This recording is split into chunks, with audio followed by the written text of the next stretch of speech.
¿Qué tal?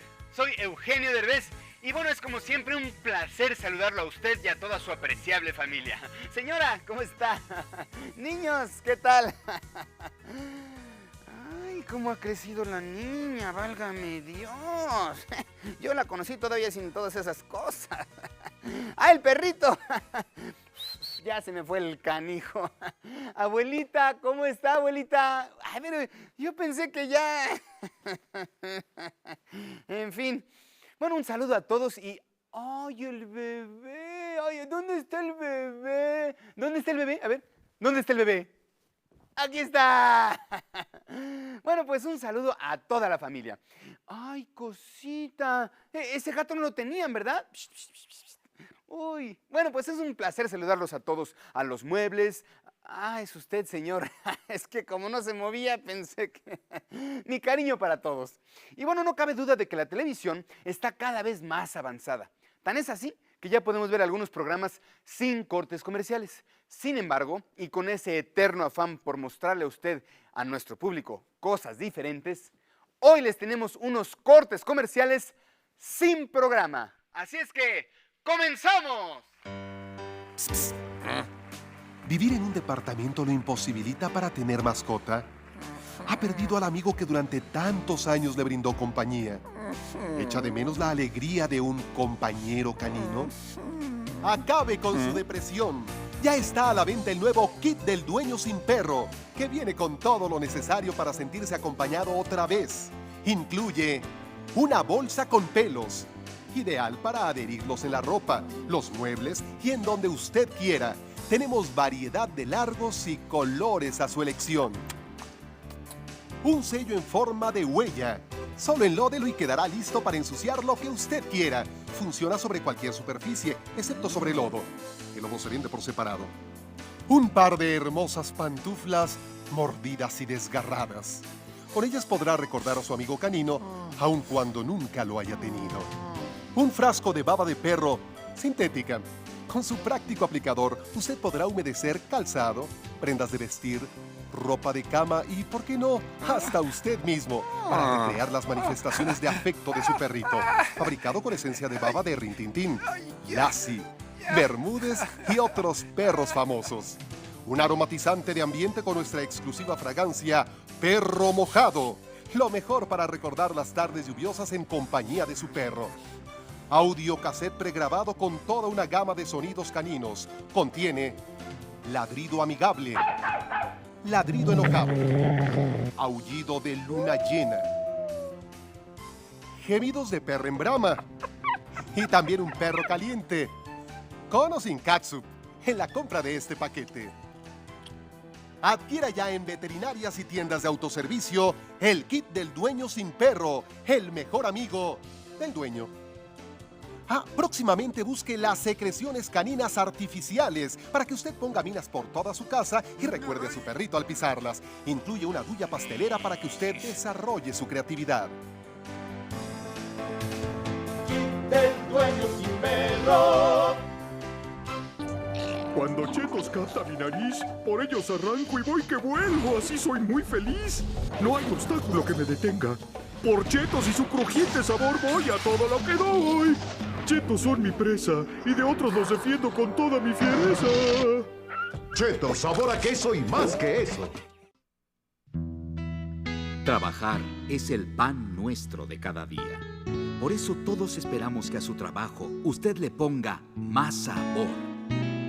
Le eche mucha creatividad, dedicación y huevos al gusto.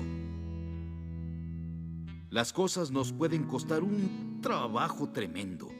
Sin embargo, el resultado de nuestro esfuerzo tendrá que crecer. Hay levadura, pero para nosotros es pan comido. Y el que no quiera, pues cuernos. Trabajando así, todos quedaremos satisfechos. No nos hagamos conchas, porque hay que meterle mucha galleta. Demos todo por México, pero no de vez en cuando, sino de harina. Todo por México.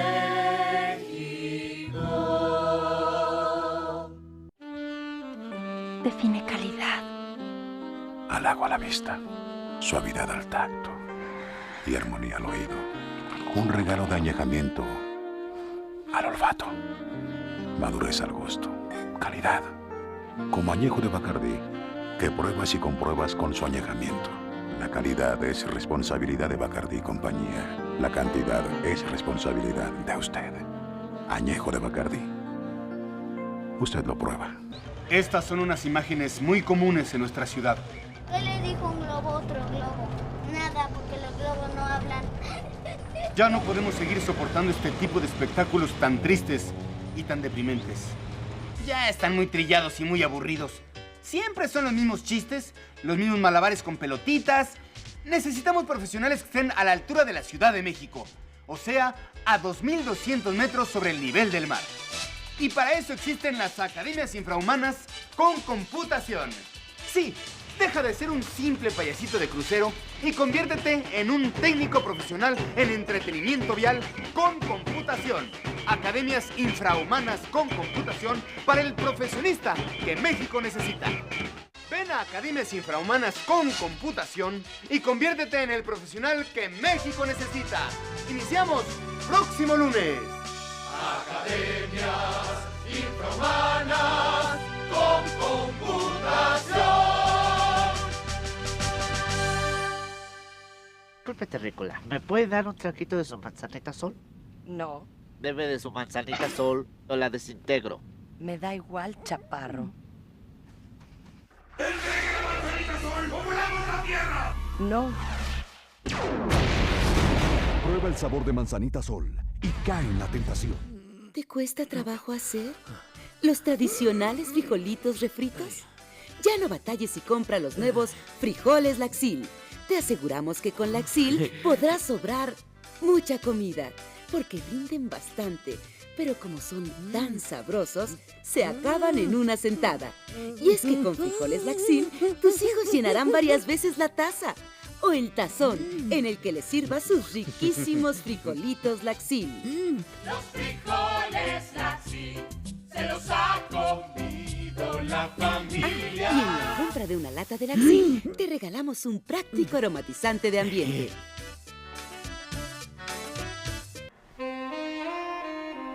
La juventud es intensidad. Es plenitud de sentimientos. Y para no tener que esconderlos, hemos creado la Sala Mandra. La única sala que incluye vestuario y máscara de la misma tapicería. Sí, viene con un pantalón holgado y una camisa larga para que se la pueda fajar fácilmente.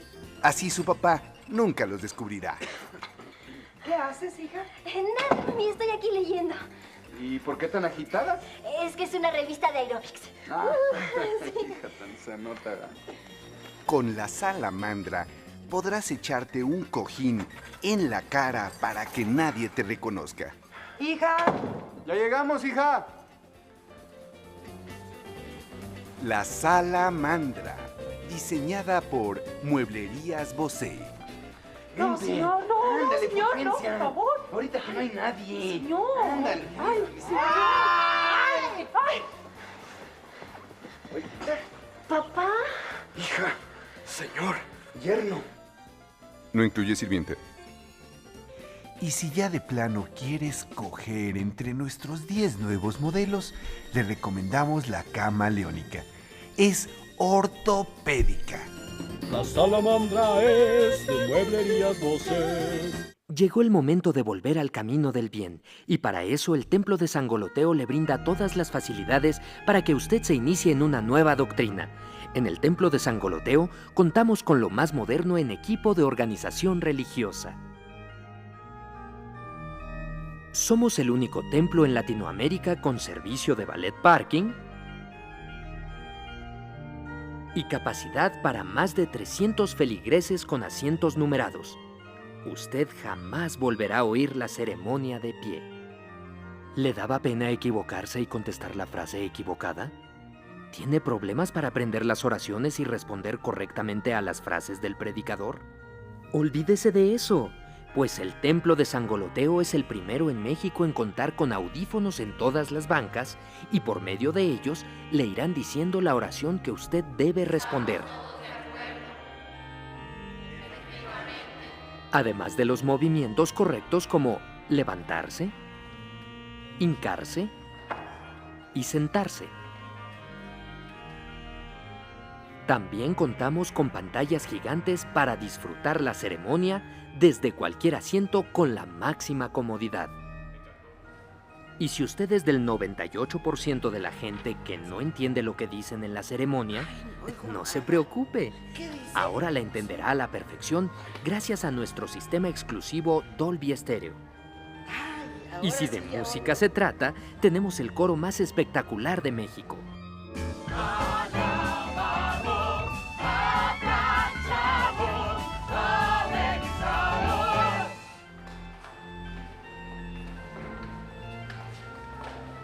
¿Seguro que quiere irse? Recuerde que tenemos permanencia voluntaria. Y si tiene prisa, no se baje. Confiésese desde la comodidad de su auto en nuestro autoconfesionario con absolución garantizada e importantes descuentos en su penitencia.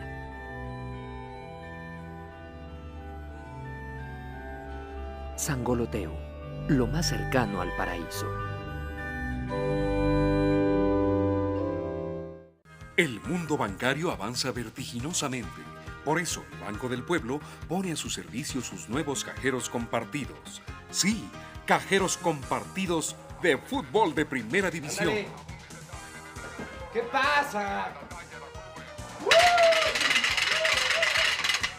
Cajeros ¡Eso! compartidos. ¡Chuta! Una opción más del Banco del Pueblo. Si el cajero te saca la tarjeta, no significa que estés expulsado, sino que ya se acabó el partido. Cajeros compartidos del Banco del Pueblo. Arriba el Toluca. Estamos cambiando al ritmo de la ciudad. Por eso, ponemos a su servicio el nuevo Ministerio Público en las calles de Cerrada del Guayabo número 1. Sí, échele una moneda al Ministerio Público y usted podrá escuchar sus mini canciones preferidas de Nelson Ed, Chiquitete y otros mini artistas.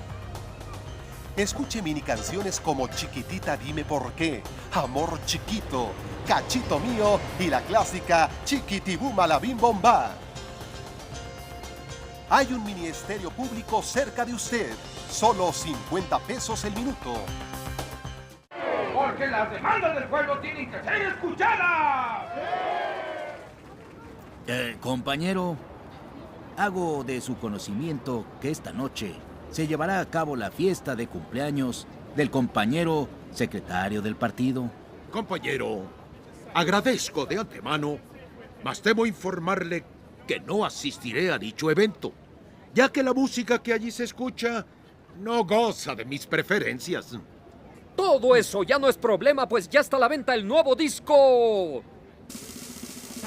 Grandes éxitos del mitin político nacional, con los gritos, insultos, porras, consignas y frases aduladoras que han dicho siempre los acarreados. Esta recopilación incluye los éxitos clásicos de los mítines como Candidato, amigo, el pueblo está contigo. y clásicos que siempre vivirán en nuestros corazones como Chiquitibuna la bim bomba, chiquitibuna la bim bomba. ¡oh, el famosísimo! Se siente, el candidato está presente. Se ve, se siente. Grandes éxitos del mitin político nacional. Incluye como bono extra una versión rap del éxito Aquí no hay paleros, todos somos compañeros, interpretado por el grupo Los Rolling Gags. Aquí no hay paleros, todos somos compañeros. Grandes éxitos del mitin político nacional. Es el disco del año por elección popular. Aquí no hay paleros, todos somos compañeros. Aquí no hay paleros. Usted vio la película Dragon. Si para usted eso es mucha acción, entonces vea Dragon Ball Zota. Una película diferente, sin violencia, sin sexo. Dragon Ball Zota, basada en una historia de la vida real como hay muchas en nuestro país. Dragon Ball Zota, véala ahí cuando salga en video para que no tenga que venir al cine. Dragon Ball Zota, dirigida por Pérez Sosa, producida por Olga San. Yo era infeliz. Todo el tiempo estaba seria y ningún hombre se me acercaba. Y es que por andar siempre a las carreras, nunca me lavaba los dientes y mi aliento era fatal. Mi mal aliento era un obstáculo que me hacía tener muchos tropiezos en mi carrera. Ese sí que era un obstáculo. Medallas tenía muchas, pero mi aliento seguía fatal hasta que descubrí Refrescada, el nuevo enjuague bucal que me permite hacer mis buches hasta cuando ando a las carreras. Es facilísimo. Hago mis buches y luego bajo a escupir. Nueva Refrescada. Sí es efectivo contra el mal aliento. Usted también refrésquesela. Boca. Con sus 3 deliciosos sabores, limón, pino y amonio. Ay, y también es buenísima para lavar los pisos, quitar el cochambre de la estufa y eliminar el sarro del excusado. El lunar que tienes, cielito lindo, junto a la boca. Academias Infrahumanas abre sus nuevos cursos de iniciación artística. Sí, si te gusta la música, ¡supérate! En nuestro centro artístico. También puedes estudiar la carrera de concertista profesional de transporte colectivo con maestría en la línea 3, Universidad Indios Verdes, con computación. Con giras en todas las líneas del metro, tren ligero y colectivo. El importe del viaje corre por tu cuenta. ¡No te la crees! Ven a Academias Infrahumanas con computación y conviértete en el profesional que México necesita. Iniciamos próximo lunes. Academias Infrahumanas con computación. Soy Manuel Monter, nutriólogo. Y con mis 15 años de experiencia como nutriólogo, sé lo que es mejor para mis nutrias. Por eso, yo siempre les compro croquetas para nutria. ¿Cuándo? Con los nutrientes necesarios para que mis nutrias crezcan sanas, gorditas, apetitosas, deliciosas, listas para guisarse. Coma carne de nutria alimentadas con croquetas Cuando. Croquetas Cuando. ¿Exceso de vello? No se preocupe. Hemos desarrollado técnicas especiales patentadas. Adquiera ya el método Depilar, un singular rastrillo con filosas navajas en forma de cruz que quitan el exceso de vello, al mismo tiempo que eliminan ese estúpido sentimiento de superioridad masculina y reducen totalmente la vanidad machista. Desde ese día, el vello no ha vuelto a salir.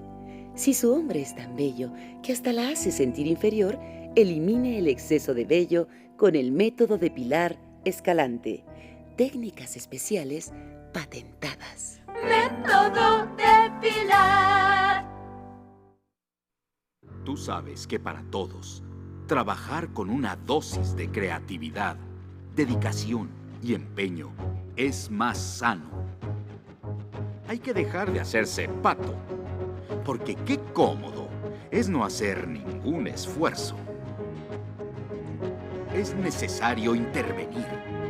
Hay que hacer con muchas ganas lo que tengamos que hacer, dando muestras de lo que somos capaces.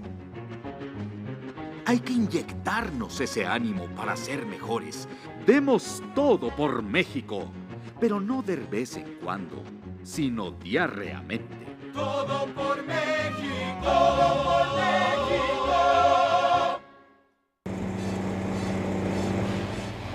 Me gusta andar con mis amigos y sentir la libertad paseando en moto. ¡Ay, ya me pasó!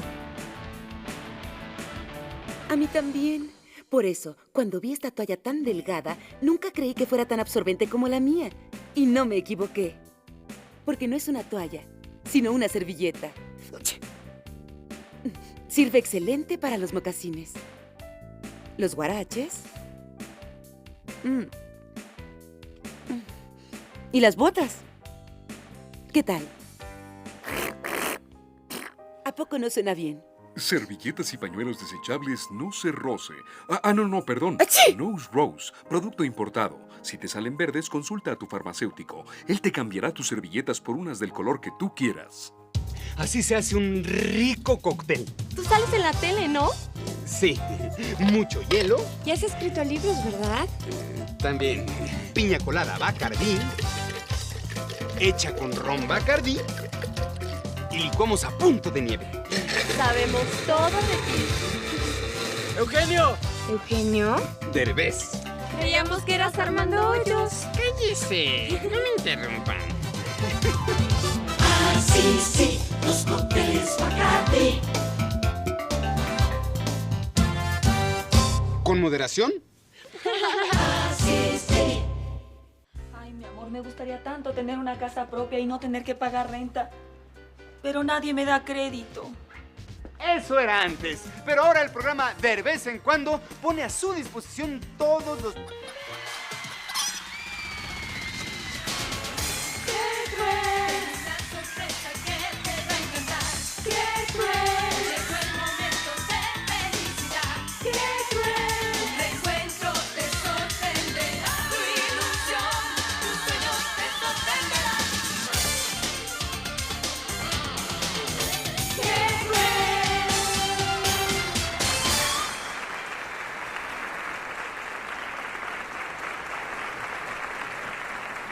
Bienvenidos a este programa.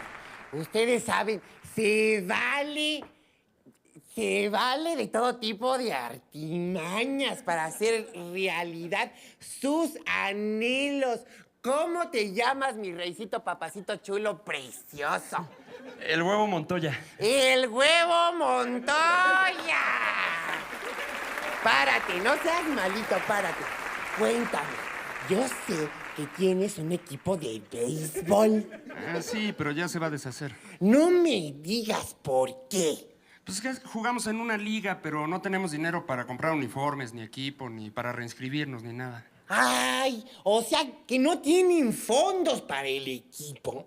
No, vamos a tener que dejar la liga. Pues, ¡qué cruel! Conseguimos un patrocinador que les consiguió los fondos para sus uniformes. Y mira nada más, mi rey. ¡Qué preciosos fondos de duvetina de nylon con encaje! ¿Qué tal? Mira, qué chulo. Las panties se venden por separado. Gracias. Ay, ponte tu gorrita. Mira qué guapo te ves, mi rey. Date una vuelta. Ándele, mi amor chulo, precioso. Tú también, qué chula, preciosa. Gracias. De nada, mi rey. Y bueno, el primer amor, dicen que nunca se olvida. ¿Será cierto?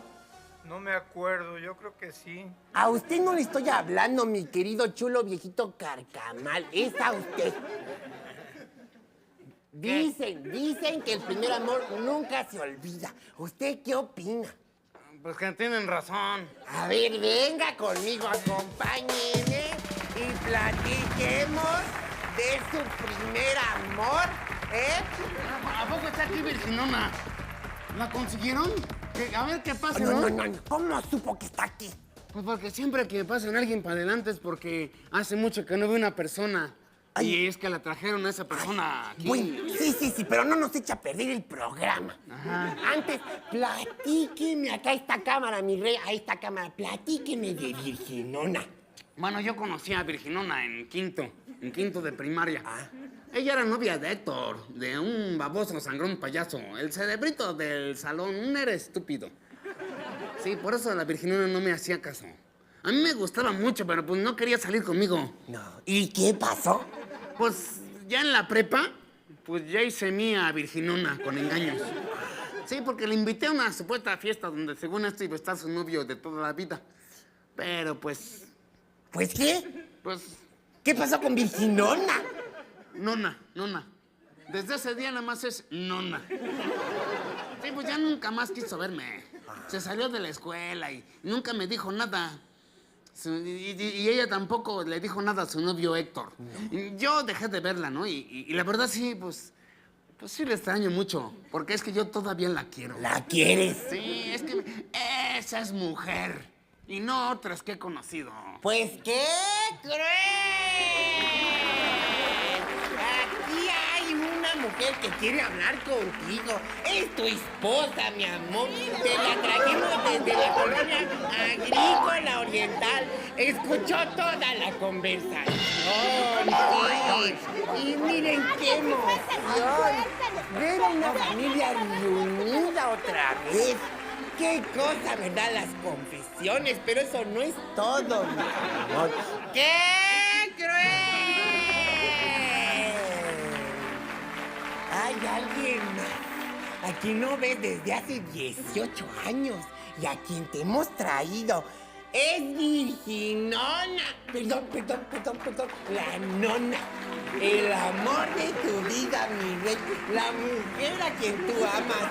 Ya hiciste tuya con engaños. Tú fuiste el primer hombre en la vida de esta mujer. ¿Y qué cruel?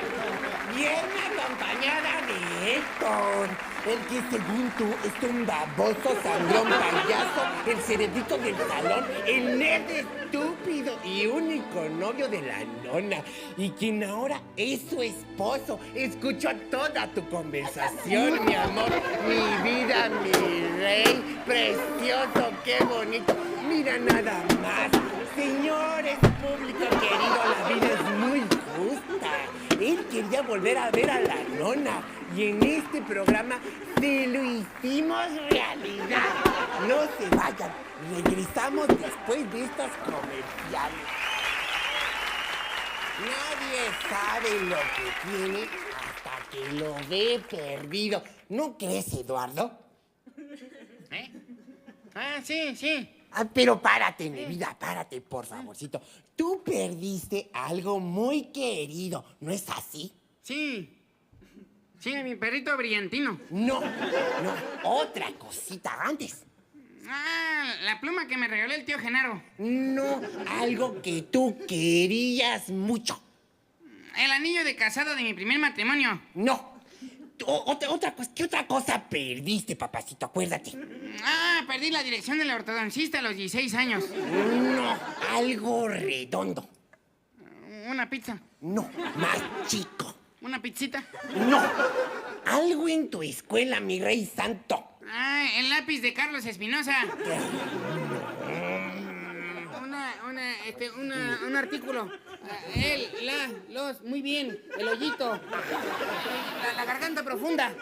¿Me la vas a partir? No tengo que miren, el pelo. La cana. La canita. Canica. ¡Eso! ¡La canica, mi rey papacito! La canica. ¿Cuál canica? Pues la canica de la suerte, la azulita con rayas verdes que perdió Scott, tu mejor amigo cuando tú ibas en segundo de primaria, mi vida. No, ese no fui yo, fue mi hermano Javier. A ver, Javier, ven para acá.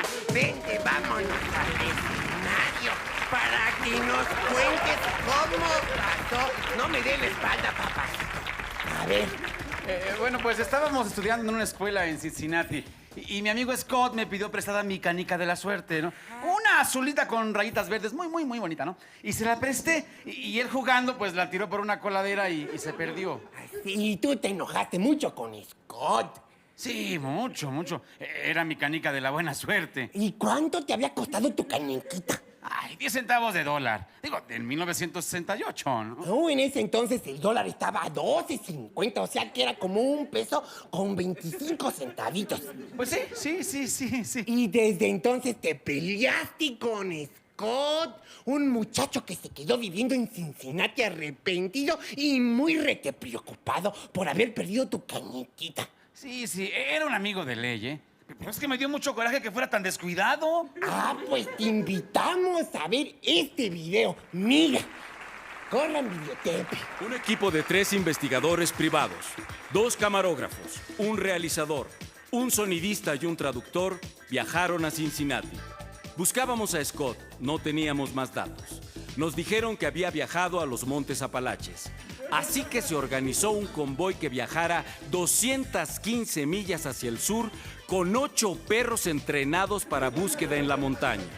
Mientras, un segundo equipo se dedicó a buscar la coladera en la escuela, donde la canica de la suerte azulita con rayas verdes fue vista por última vez.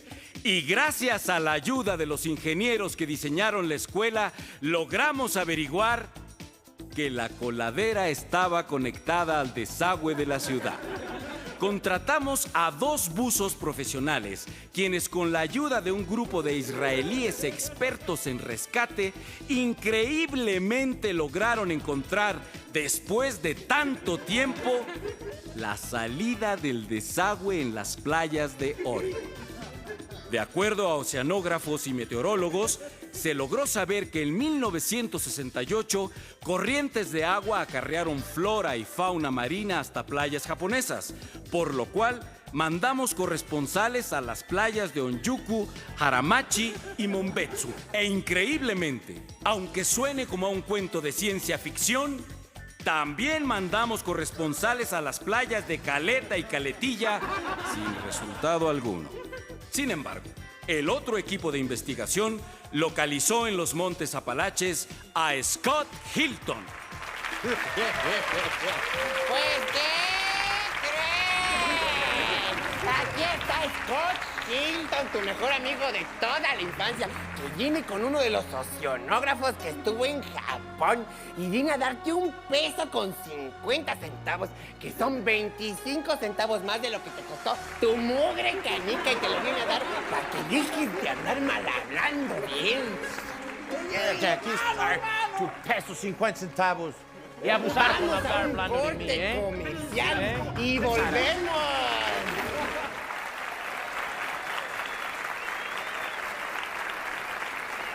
La vida da muchas vueltas. Por eso hay gente que todo el tiempo está mareada. Sin embargo, hay alguien a quien sus familiares extrañan mucho. Muy buenas. ¿Cómo le va? Bien, bien. Qué bueno, Jonathan. Me da mucho gusto.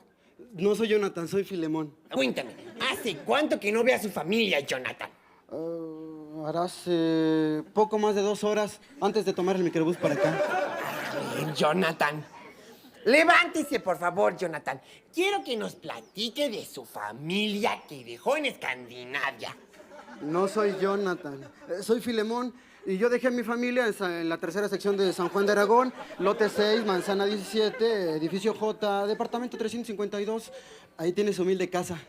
Ya entiendo, Jonathan. Filemón. Correcto, Jonathan Filemón. A mí me contaron que usted ha sido siempre muy bromista.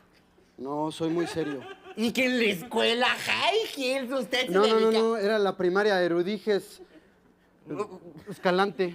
Bueno, que usted acostumbraba en la escuela a la que iba, le acostumbraba a molestar mucho, a hacerle bromas a las compañeritas.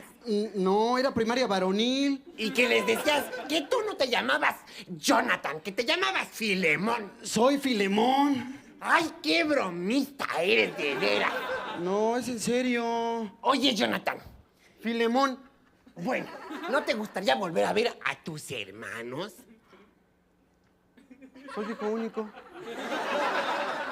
No, ver a tus hermanos que dejaste en Escandinavia hace 35 años. Yo tengo 18. Bueno, pues de todas maneras, vamos a ver el video. Guten Morgen. 1, 2, 3. Blau. 4, 5, 6. Rot. Guten Tag. Ich liebe dich, carnal. Ich liebe dich.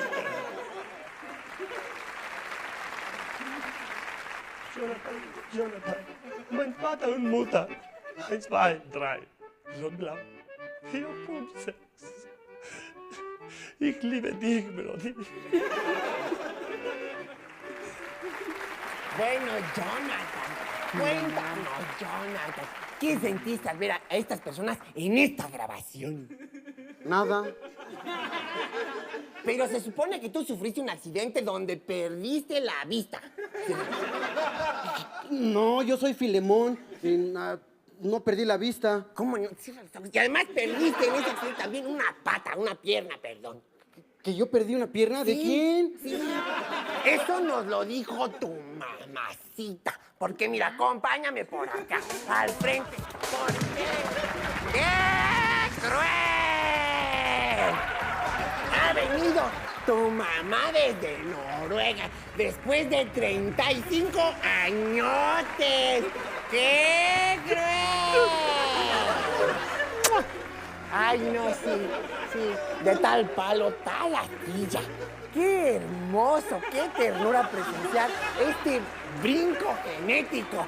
No, si la sangre llama, la sangre es roja, la sangre huele, la sangre huele. Sí, vamos a un corte comercial.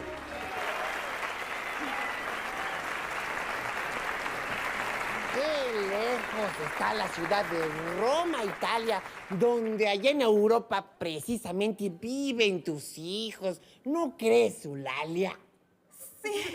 Sí, demasiado lejos. Lástima, mi reina. Hola, chula, preciosa, mi amor. ¿A ti te gustan los animalitos? Sí. ¿Y nunca has tenido un perrito? No. ¿Ni un gatito? Tampoco. ¿Por qué, madrecita? Oiga, no le diga así, si está chiquita, pero va a crecer un día. Lo que pasa es que la niña sí quiere tener un animalito, pero no se puede. Yo le digo que se conforme con su padre. Ay, ¿no le han podido comprar un animalito? No, pues es que también son bien caros mantenerlos. Y más si tragan como él. ¿Y tú sí quieres, mi reina? Sí, yo sí quiero. Ay, ella sí quiere, reinita, princesita, flaquita, hermosa, gordita, chula. Sí. Ay, corazoncito, higadito, viserita, riñoncito. Vamos a ver este enlace en vivo y si me contestas bien, yo te voy a regalar algo. A ver, dime, ¿reconoces este lugar?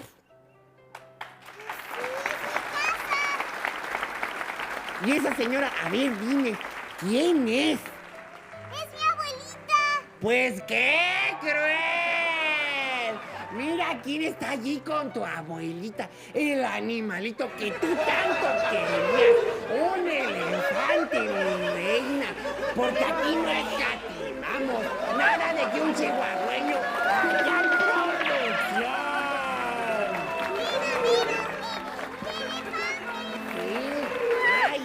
Me encanta hacer a los niños felices. Reinita, princesita, marquesita, condesita, proletaria. A ver, ¿a quién tenemos por aquí? ¿Cómo te llamas? Soy Odilón Pantoja. ¿Odilón Pantoja? ¿Qué? Odilón Pantoja nomás. Es que yo no tengo madre. Se fue muy lejos. Desde hace 14 años, 3 meses y 16 días. Me hablaba por teléfono seguido, pero no nos hemos visto. Ay, vente, por favor, Odilón, vente por acá. Ella no ha venido o tú no has podido visitarla. No, es que ya no he venido desde que la dejé en Chicago. Y pues como mis vacaciones han sido en Nueva York, Miami, Las Vegas. E incluso a principios de este año fui de vacaciones a Dinamarca, Croacia y Suecia. Pero desafortunadamente no me han coincidido mis vacaciones con la ciudad de Chicago, que es donde ella vive. ¿Y qué es lo que más extrañas de tu mamacita? Pues la sopa de coditos. Sí, porque le ponía unos granitos de sal, mucha agua y unos cuantos fideitos. ¿Pero nada más unos cuantos fideos? Sí, por eso es de coditos. Es que es una receta de Monterrey. ¿Y qué pensarías si te dijera que te hemos traído a la mujer que tantas ganas tienes de ver? No, sería imposible. Pati Manterola está estudiando en Hollywood. Ay, bueno, la segunda mujer que tanto quieres ver. ¿Claudia Schiffer? ¡Tu madre! Oiga, no se enoje. Sí, mejor dígame quién es y ya, pero no es de gritarnos. Tu mamá, tontito de capirote, ¡qué cruel! Hemos traído a tu mamá desde Chicago, Illinois, para que la puedas saludar.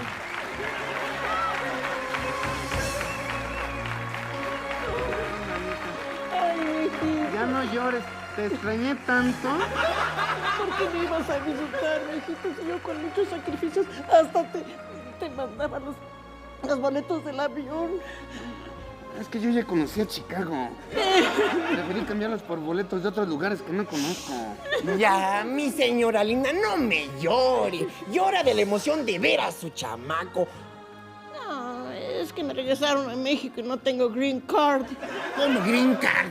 Sí, permiso para trabajar allá. Es que yo trabajaba de ilegal allá en Chicago. Y ahora no voy a poder regresar. ¡Ah, caray! Bueno, pues ¡qué cruel!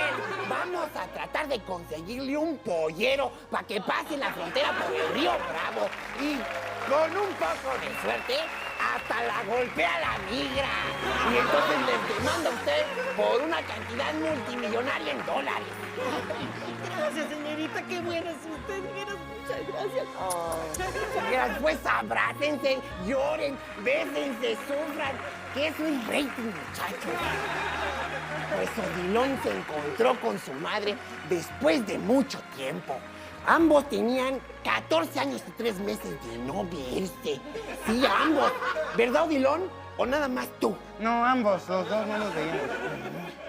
Bien, pues eso fue todo, mis amores. Y recuerda, si tú tienes un gran sueño, duérmete al menos unas 12 horas y verás que te quita.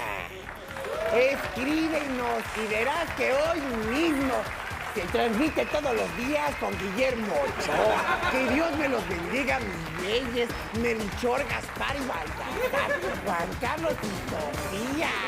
¡Qué cruel! Ya se me cayó el micrófono. Espérate, Ramón. Me voy a poner el micrófono. Cortes comerciales sin programa comienza como una broma que se alarga demasiado, como esos silencios incómodos que Eugenio Derbez sabía convertir en oro, y desde la primera imagen el espectador siente que no está viendo simplemente una parodia más de Derbez en cuando, sino un espejo deformante de la televisión misma. Un espacio donde el sketch se come al anuncio y el anuncio devora al sketch hasta que nadie recuerda que estaba viendo originalmente, y en ese caos deliberado aparece el narrador.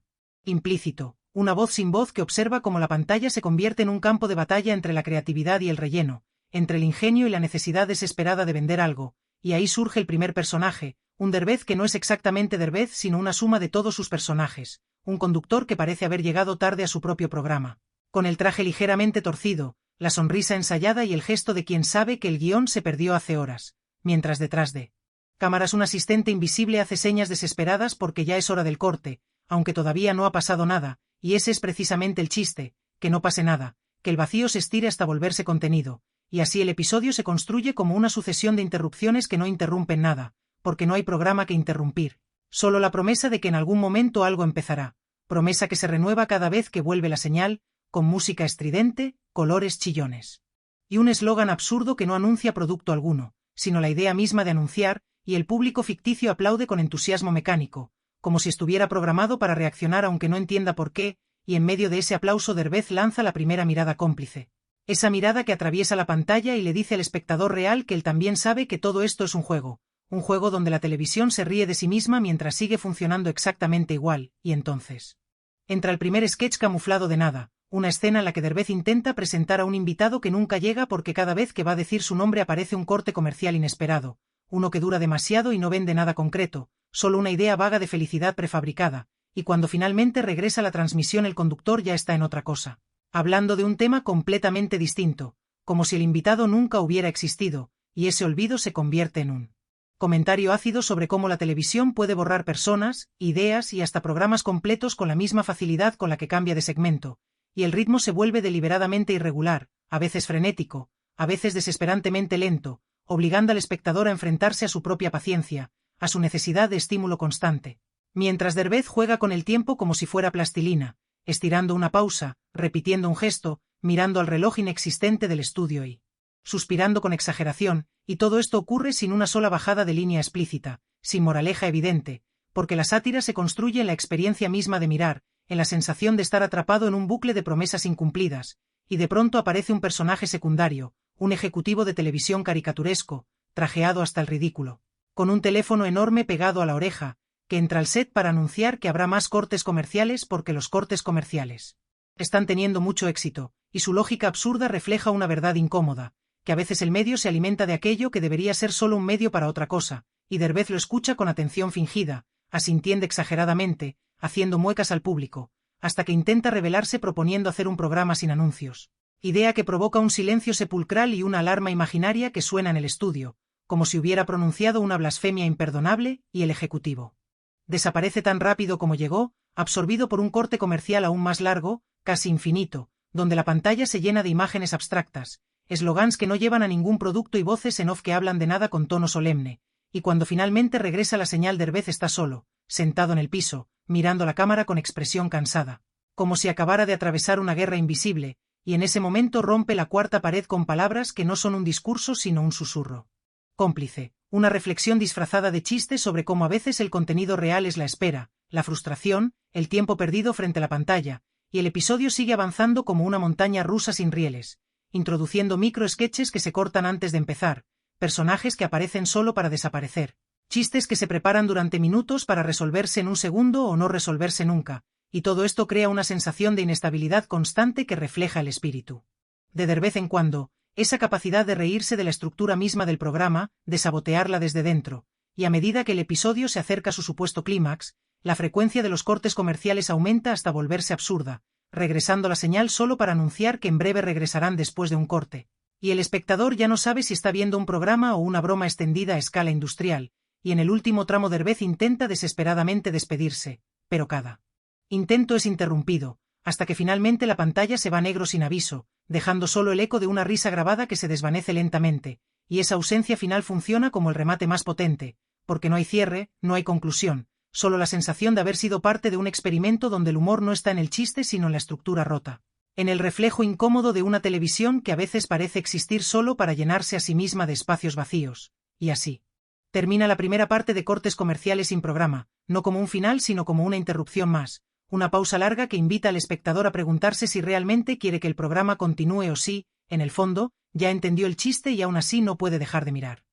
La segunda parte de Cortes Comerciales sin programa comienza exactamente donde la primera no terminó, porque no hay un punto claro de continuidad sino una sensación de haber vuelto a encender la televisión después de un apagón breve y absurdo, y la imagen regresa con Derbez congelado en una pose incómoda, como si hubiera estado inmóvil durante horas esperando que alguien gritara acción, y cuando finalmente parpadea y se mueve lo hace con exageración, estirándose, bostezando, mirando alrededor del set vacío como si el público y el equipo se hubieran evaporado durante el corte eterno, y ese vacío se convierte en el primer chiste prolongado de esta parte, un silencio tan largo que deja de ser incómodo para transformarse en un espacio reflexivo donde el espectador empieza a notar detalles que normalmente pasarían desapercibidos, como el zumbido ficticio de las luces, el eco exagerado de los pasos de Derbez, el crujido del suelo del estudio, y en ese ambiente casi fantasmal aparece de pronto un aplauso grabado completamente fuera de lugar, como si alguien hubiera presionado el botón equivocado, y Derbez se detiene, mira hacia arriba, hacia abajo, a los costados, intentando encontrar al público invisible que aplaude,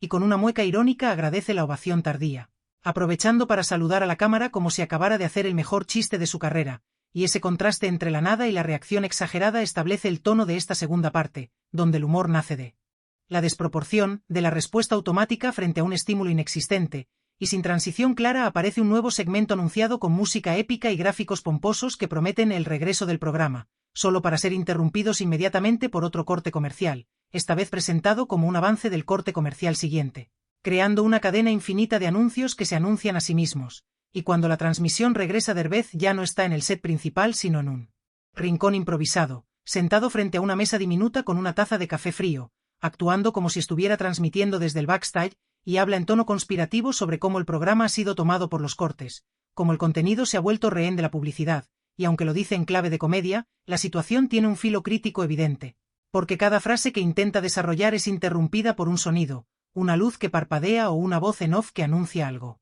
irrelevante, y Derbez reacciona a cada interrupción con gestos cada vez más exagerados, hasta que decide imitarlas, convirtiéndose él mismo en anuncio, hablando con voz impostada sobre un producto inexistente que promete llenar el vacío interior causado por ver demasiada televisión, y ese metachiste se estira durante minutos, con Derbez cambiando de personaje sin cambiar de lugar, pasando de conductor a vendedor, de víctima a cómplice, y el público ficticio vuelve a aparecer en forma de risas grabadas que entran tarde, temprano o nunca, rompiendo el ritmo de manera deliberada, y en medio de ese caos surge un personaje inesperado, una versión dramática de Derbez, vestido de negro, con iluminación contrastada, que entra al set como si estuviera en una obra de teatro experimental, recitando un monólogo absurdo sobre la fugacidad del contenido televisivo, comparando los programas con sueños que se olvidan al despertar y los cortes comerciales con pesadillas recurrentes, y este segmento parece prometer profundidad, pero justo cuando empieza a ponerse serio es interrumpido por un jingle ridículo que destruye cualquier intento de solemnidad, y Derbez, sin perder el ritmo, reacciona como si esa fuera la tragedia más grande de todas, llevándose la mano al pecho y cayendo lentamente al suelo mientras el jingle sigue sonando, y la cámara se queda fija. Demasiado tiempo, obligando al espectador a preguntarse si la escena ya terminó o si todavía espera algo más, y cuando finalmente corta lo hace para mostrar un regreso que en realidad es otro falso inicio, con Derbez anunciando una sección nueva que supuestamente durará más que los cortes, pero que no llega a desarrollarse porque cada palabra que dice es subtitulada con mensajes contradictorios que distraen más de lo que aclaran, creando una sobrecarga visual que parodia la manera en que la televisión moderna intenta retener la atención a cualquier costo, y Derbez juega con esos subtítulos, leyéndolos en voz alta, discutiendo con ellos, corrigiéndolos como si fueran personas, hasta que se rinde y los deja ganar, quedándose en silencio mientras las letras siguen apareciendo solas, y esa rendición aparente se convierte en otro comentario irónico sobre la pérdida de control del creador frente a la maquinaria del medio. Y en la parte final de este segmento aparece de nuevo el ejecutivo de televisión, ahora más nervioso, sudoroso, hablando más rápido, explicando que los cortes comerciales están ocupando tanto espacio que pronto no habrá necesidad de programas, porque los anuncios se bastan solos, y Derbez lo escucha con una mezcla de horror y fascinación, como si estuviera presenciando el futuro inevitable, y en lugar de discutir decide ayudarlo, proponiendo un gran final que en realidad es un corte comercial definitivo.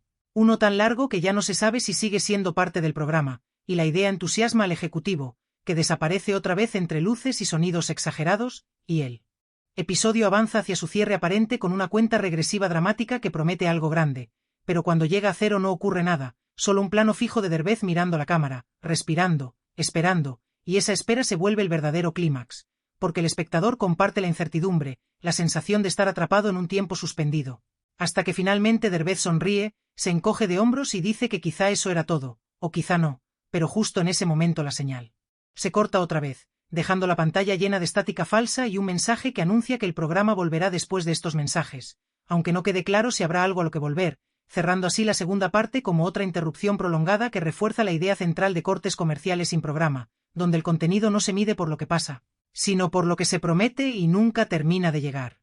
La tercera parte de cortes comerciales sin programa se abre con una paradoja visual que resume todo el espíritu de Derbez en cuando, porque la imagen muestra claramente un letrero luminoso que dice inicio del programa, pero debajo, en letras más pequeñas y nerviosas, otro cartel parpadea anunciando volvemos en unos momentos. Y ese conflicto gráfico permanece varios segundos en pantalla antes de que aparezca Derbez caminando lentamente entre ambos anuncios, mirándolos como si fueran dos fuerzas opuestas que intentan arrancarlo en direcciones distintas, y en lugar de elegir se coloca exactamente en medio, congelándose en una pose absurda que mezcla entusiasmo y resignación, y desde ahí comienza a hablar con un tono de falsa solemnidad, anunciando que ahora sí, finalmente, definitivamente, sin interrupciones, el programa va a comenzar. Frase que apenas termina de pronunciar cuando un sonido estridente de trompetas anuncia un corte comercial anticipado, y Derbez, sin moverse del lugar, deja que el ruido pase por encima del como una ola, manteniendo la sonrisa fija, demostrando que el humor no está en la sorpresa sino en la repetición cansina de la misma broma, y cuando el ruido cesa no hay corte real, solo la sensación de que algo estuvo a punto de pasar, y ese casi se convierte en el motor de todo este segmento, porque cada escena parece construirse alrededor de lo que no llega a ocurrir, y el set empieza a poblarse de objetos innecesarios, sillones que nadie usa, micrófonos que no funcionan, pantallas que muestran avances de escenas que nunca veremos, creando un paisaje caótico que refleja una televisión saturada de promesas vacías, y Derbez interactúa con ese entorno como si fuera un explorador en ruinas modernas, tocando botones al azar, leyendo tarjetas sin texto, presentando secciones que ya fueron canceladas antes de existir, y en medio de ese deambular aparece un personaje nuevo, el coordinador de inicios, un burócrata ridículo cuya única función es asegurarse de que el programa esté siempre a punto de empezar pero nunca lo haga realmente, y este personaje, con voz monótona y mirada perdida, explica reglas absurdas sobre cuándo se puede comenzar, reglas que siempre se contradicen entre sí, y Derbez intenta seguirlas con una seriedad exagerada, consultando relojes imaginarios, midiendo el aire, preguntando a la cámara si ya es el momento adecuado, y cada intento fracasa porque surge una nueva condición absurda, y este diálogo interminable se convierte en una metáfora cómica de los procesos internos de la televisión, donde la burocracia puede ahogar cualquier impulso creativo, y mientras el coordinador habla, detrás de ellos aparecen actores disfrazados de anuncios caminando de un lado a otro, como si fueran transeúntes normales, integrando la publicidad al paisaje cotidiano del programa. Y Derbez los saluda, conversa con ellos, los presenta como si fueran invitados especiales, difuminando aún más la frontera entre contenido y anuncio, y en un momento decide entrevistar a uno de ellos, solo para descubrir que el anuncio no sabe qué producto representa, porque su función es simplemente estar ahí, ocupando espacio, y ese detalle se explota durante varios minutos de diálogo absurdo que gira alrededor de la idea de existir solo para rellenar tiempo.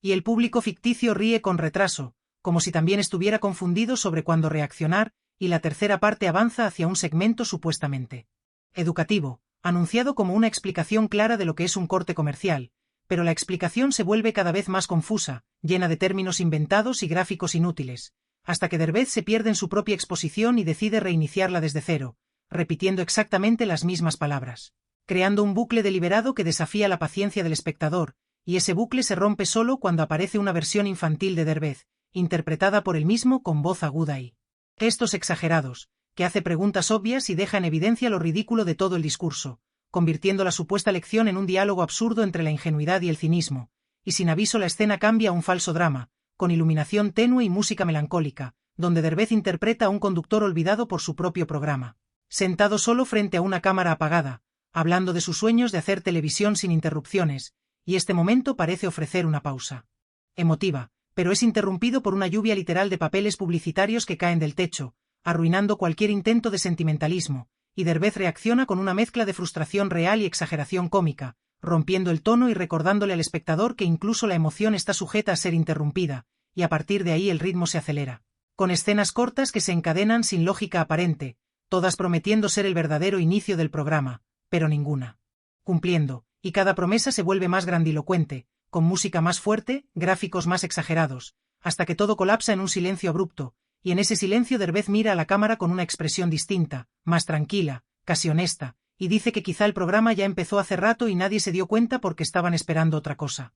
Y esa frase funciona como un comentario metatextual que atraviesa la comedia, sugiriendo que el contenido real está en la experiencia misma de mirar, no en un momento específico anunciado como importante, y sin desarrollar más esa idea, el programa vuelve a interrumpirse a sí mismo con un conteo regresivo inútil que termina en otro anuncio sin producto, cerrando la tercera parte con la sensación de que el inicio siempre está a punto de llegar pero nunca se presenta de la forma esperada, reforzando la idea central de cortes comerciales sin programa como una sátira extendida sobre la televisión, la espera y la absurda necesidad de anunciarlo todo antes de que ocurra, dejando al espectador atrapado en un estado constante de anticipación que se vuelve, irónicamente, el verdadero espectáculo. La cuarta parte de cortes comerciales sin programa arranca sin transición ni advertencia, como si alguien hubiera cambiado de canal por error y luego se hubiera arrepentido demasiado tarde, mostrando un primer plano exagerado de Derbez mirando directamente a la cámara con una seriedad tan intensa que resulta inmediatamente sospechosa. Y ese silencio inicial se prolonga lo suficiente como para que el espectador empiece a preguntarse si hay un problema técnico real, hasta que una voz en off irrumpe anunciando con entusiasmo desmedido que ese silencio ha sido patrocinado, y ahí se establece el eje central de esta parte, donde el corte comercial deja de ser interrupción para asumirse como personaje principal, como entidad consciente de su poder, y Derbez reacciona a esa voz con un sobresalto teatral, mirando alrededor como si alguien hubiera entrado a su casa sin permiso, y comienza a discutir con el aire, reclamando que ni siquiera ha dicho una palabra y ya lo están patrocinando, y la voz responde con frases vacías llenas de optimismo artificial, creando un diálogo absurdo entre el conductor y una presencia invisible que representa al anuncio omnipresente, y ese intercambio se extiende durante minutos, con Derbez intentando retomar el control del programa mientras la voz insiste en presentar promociones inexistentes, descuentos sobre nada, beneficios abstractos que no llevan a ningún producto, y el humor surge de esa lucha desigual donde el anuncio siempre gana, porque incluso cuando Derbez guarda silencio para no darle pie, la voz anuncia su silencio como un momento histórico imperdible, y la cámara acompaña esta dinámica con movimientos innecesarios, acercándose y alejándose sin motivo, como si también estuviera patrocinada, y de pronto el set se transforma lentamente sin explicación, llenándose de logotipos genéricos, colores estridentes y pantallas que repiten el rostro de Derbez con sonrisas congeladas, multiplicándolo hasta el infinito, y él observa esa multiplicación con una mezcla de fascinación y hartazgo, tocando una de las pantallas como si quisiera comprobar si sigue siendo él o solo una imagen más al servicio del relleno, y en ese ambiente saturado aparece un nuevo personaje, el anuncio rebelde, interpretado también por Derbez con un cambio mínimo de vestuario, que entra proclamando que está cansado de interrumpir y quiere ser parte del programa, y esta idea absurda se convierte en el motor de un segmento donde el anuncio intenta contar su propia historia, pero cada vez que se pone interesante es interrumpido por otro anuncio, generando una cadena de frustración que refleja exactamente lo que el programa ha estado parodiando desde el inicio, y Derbez observa esa ironía con satisfacción exagerada, como si por fin alguien más estuviera atrapado en el mismo mecanismo. Y el diálogo entre ambos se vuelve cada vez más caótico, con referencias cruzadas, chistes autorreferenciales y pausas incómodas que no llevan a ningún lado. Hasta que el anuncio rebelde se rinde y acepta su destino, colocándose voluntariamente frente a la cámara para repetir eslogans vacíos, y esa rendición funciona como un comentario mordaz sobre cómo incluso la rebeldía puede ser absorbida por el sistema, y sin cerrar esa idea el programa se lanza a una falsa retrospectiva, mostrando supuestos momentos clásicos de cortes comerciales sin programa que en realidad nunca ocurrieron, escenas inventadas presentadas con tono nostálgico, música sentimental y comentarios exagerados sobre su importancia histórica, y Derbez actúa como presentador orgulloso de un legado inexistente, exagerando anécdotas falsas y emociones sobreactuadas, mientras cada clip es interrumpido por un corte que impide verlo completo, reforzando la idea de una memoria televisiva fragmentada. Y a medida que esta retrospectiva avanza, el ritmo se vuelve deliberadamente pesado, casi cansino, obligando al espectador a experimentar la fatiga de consumir contenido que se celebra a sí mismo sin razón, y en medio de ese cansancio aparece una breve escena aparentemente improvisada, donde Derbez se sienta al borde del set y habla con un tono más relajado sobre cómo a veces el público recuerda más los anuncios que los programas, confesión que suena sincera pero que inmediatamente es convertida en eslogan por la voz en off, traicionando cualquier atisbo de honestidad, y Derbez reacciona con una carcajada resignada, aceptando que incluso su queja puede ser monetizada, y a partir de ahí la cuarta parte entra en una espiral de exageración consciente, con cortes cada vez más frecuentes, más largos, más absurdos, algunos mostrando solo una pantalla en blanco con música triunfal, otros repitiendo la misma imagen hasta el agotamiento. Y cada regreso al programa es anunciado como algo histórico que dura apenas segundos antes de ser interrumpido otra vez, y el clímax llega cuando Derbez intenta despedirse de manera definitiva, anunciando el final del programa con una solemnidad exagerada, pero la despedida es interrumpida por un corte que anuncia el final del anuncio anterior, creando un bucle imposible de cerrar, y el conductor queda atrapado repitiendo frases de cierre sin poder completarlas, hasta que decide rendirse, sentándose en el suelo y observando cómo los anuncios continúan sin él, y la cámara lo abandona lentamente, enfocándose en las pantallas publicitarias mientras su figura se vuelve pequeña, casi irrelevante, y esa imagen final funciona como una metáfora clara pero no explícita sobre el lugar del creador dentro de la maquinaria televisiva, cerrando la cuarta parte no con una conclusión sino con una sensación de desgaste intencional, como si el programa quisiera que el espectador se sienta tan saturado como los personajes, reforzando la idea de que en este universo los cortes no solo interrumpen el programa, sino que lo definen por completo, dejando abierta la pregunta de si aún queda espacio para algo que no sea anuncio. La quinta parte de cortes comerciales sin programa se construye alrededor de una idea aparentemente simple pero cargada de ironía, la de una audiencia que sigue mirando aunque no ocurra nada reconocible, y desde el primer segundo el episodio se empeña en poner esa paciencia a prueba, comenzando con una toma amplia del estudio completamente vacío, sin música, sin rótulos, sin indicaciones claras de que el programa esté al aire, solo un espacio silencioso que se prolonga demasiado para ser accidental, y cuando el espectador ya empieza a sospechar que se trata de un error técnico, aparece lentamente Derbez desde el fondo, caminando con pasos exageradamente cautelosos, como si no quisiera despertar a nadie, y se coloca frente a la cámara sin decir palabra, observando el ente con curiosidad, inclinando la cabeza, levantando una ceja, probando expresiones como si estuviera ensayando emociones frente a un espejo invisible, y ese juego silencioso se extiende durante varios minutos, hasta que una risa grabada suena de forma abrupta, rompiendo el clima y provocando que Derbez se sobresalte de manera teatral, mirando al techo con gesto de reclamo, y ese primer quiebre establece el eje de esta parte, la relación incómoda entre lo que ocurre en pantalla y la reacción automática del público, una reacción que parece independiente del contenido real, como si la audiencia estuviera programada para responder aunque no tenga claro a qué, y Derbez decide entonces presentar a esa audiencia invisible, saludándola, agradeciéndole por seguir ahí, preguntándole directamente por qué no se ha ido todavía, preguntas que no reciben respuesta pero que son acompañadas por aplausos grabados que entran y salen sin lógica, y ese diálogo unilateral se vuelve cada vez más absurdo, con Derbez reaccionando a respuestas imaginarias, contradiciéndose, discutiendo con un público que solo existe como sonido prefabricado, y en medio de ese intercambio surge un nuevo segmento anunciado con entusiasmo exagerado, el momento más esperado por la audiencia, solo para revelar que ese momento consiste en Derbez bebiendo agua lentamente frente a cámara, sin decir nada, mientras un contador en pantalla marca el tiempo como si se tratara de un evento deportivo, y la escena se estira hasta volverse incómoda, poniendo a prueba no solo la paciencia del espectador ficticio sino también la del real,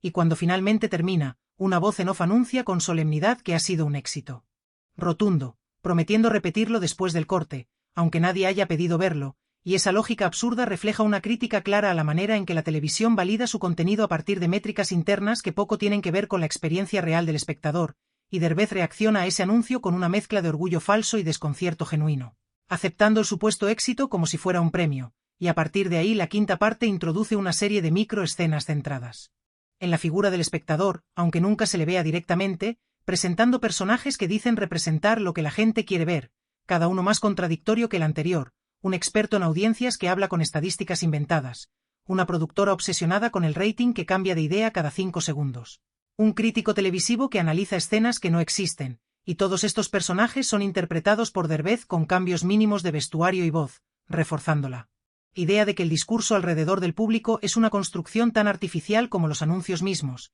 y cada uno de ellos afirma con seguridad saber exactamente qué quiere la audiencia, aunque sus afirmaciones se contradicen entre sí de manera evidente, y el humor surge de esa cacofonía de certezas falsas, de esa seguridad absurda con la que se toman decisiones basadas en nada, y en medio de ese desfile aparece una pausa inesperada, un plano fijo de la cámara apuntando directamente al público ficticio, como si por primera vez el programa decidiera mirar de vuelta, y ese plano se prolonga sin explicación, acompañado solo por un murmullo bajo, hasta que Derbez entra en cuadro por el costado y se sienta frente a la cámara, adoptando una postura relajada, casi íntima, y comienza a hablar en tono tranquilo sobre la costumbre de mirar televisión como acto automático, sobre cómo a veces se deja encendida solo para no sentirse solo, y aunque el discurso parece acercarse a una reflexión más profunda, es interrumpido constantemente por gráficos inútiles que resumen lo que está diciendo de manera incorrecta, reduciendo sus palabras a eslogans vacíos, y Derbez se detiene varias veces para corregirlos, discutiendo con los textos en pantalla como si fueran personas, hasta que se rinde y los deja ganar, continuando su monólogo mientras los gráficos dicen otra cosa completamente distinta, creando una disonancia que refuerza la idea de que el mensaje real rara vez llega intacto al espectador, y a partir de ahí el ritmo vuelve a acelerarse, con una secuencia de supuestos momentos favoritos del público, todos breves, todos inconclusos, todos interrumpidos antes de desarrollarse, como si el programa estuviera atrapado en la necesidad de complacer sin saber a quién.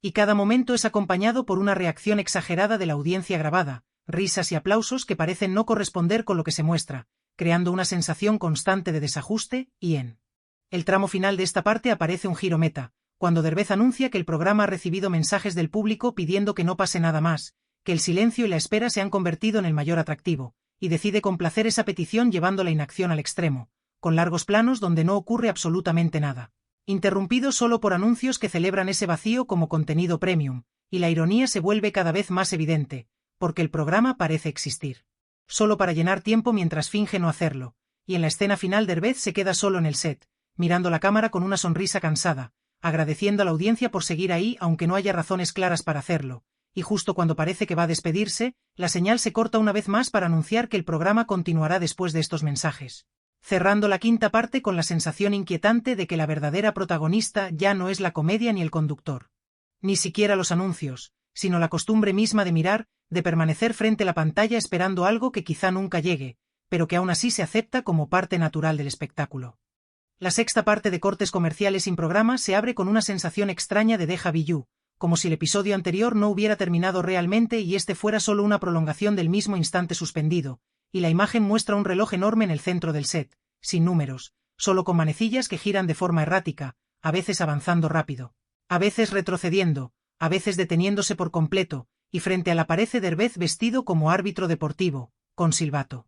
Y todo, anunciando con solemnidad que lo que está a punto de comenzar es un tiempo muerto, aunque nadie haya pedido una pausa y no quede claro de qué juego se trata, y desde ese primer gesto se instala el eje de esta parte, la idea de que el tiempo televisivo no se mide por acciones sino por rellenos, por espacios extendidos artificialmente para acomodar interrupciones, y Derbez explica las supuestas reglas de ese tiempo muerto con un lenguaje técnico absurdo, mezclando términos deportivos con jerga publicitaria, como si fueran equivalentes, y cada explicación es acompañada por gráficos confusos que no aclaran nada, y el humor surge de esa acumulación de información inútil que pretende justificar la espera, y mientras habla, el reloj detrás del emite sonidos exagerados, tic-tacs amplificados que se vuelven casi agresivos, hasta que Derbez se voltea molesto y le pide que se calme, regañándolo como si fuera una persona, y el reloj obedece por unos segundos antes de volver a descontrolarse, y esa interacción establece una relación casi emocional entre el conductor y el paso del tiempo, como si ambos estuvieran atrapados en el mismo juego sin reglas claras,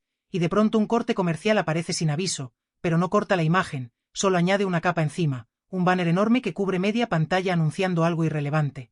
Mientras Derbez sigue hablando detrás, visible solo a medias, luchando físicamente contra el gráfico como si pudiera empujarlo, y ese gesto exagerado se prolonga demasiado, convirtiendo la lucha contra el anuncio en un sketch físico que termina con Derbez rendido, respirando agitado, aceptando que no puede ganar, y el banner se va solo, sin explicación, dejando al conductor desorientado, como si acabara de pelear con un fantasma. Y a partir de ahí la sexta parte introduce una serie de escenas centradas en la percepción del tiempo, con Derbez interpretando distintos personajes que reaccionan de manera exagerada a la espera, un productor que se desespera porque el programa no avanza, un espectador ficticio que se queja de que ya pasó mucho tiempo sin que pase nada pero que sigue mirando, un anunciador que celebra cada segundo extra como una victoria, y todos estos personajes discuten entre sí en un diálogo caótico donde nadie parece tener la misma noción de cuánto tiempo ha pasado realmente.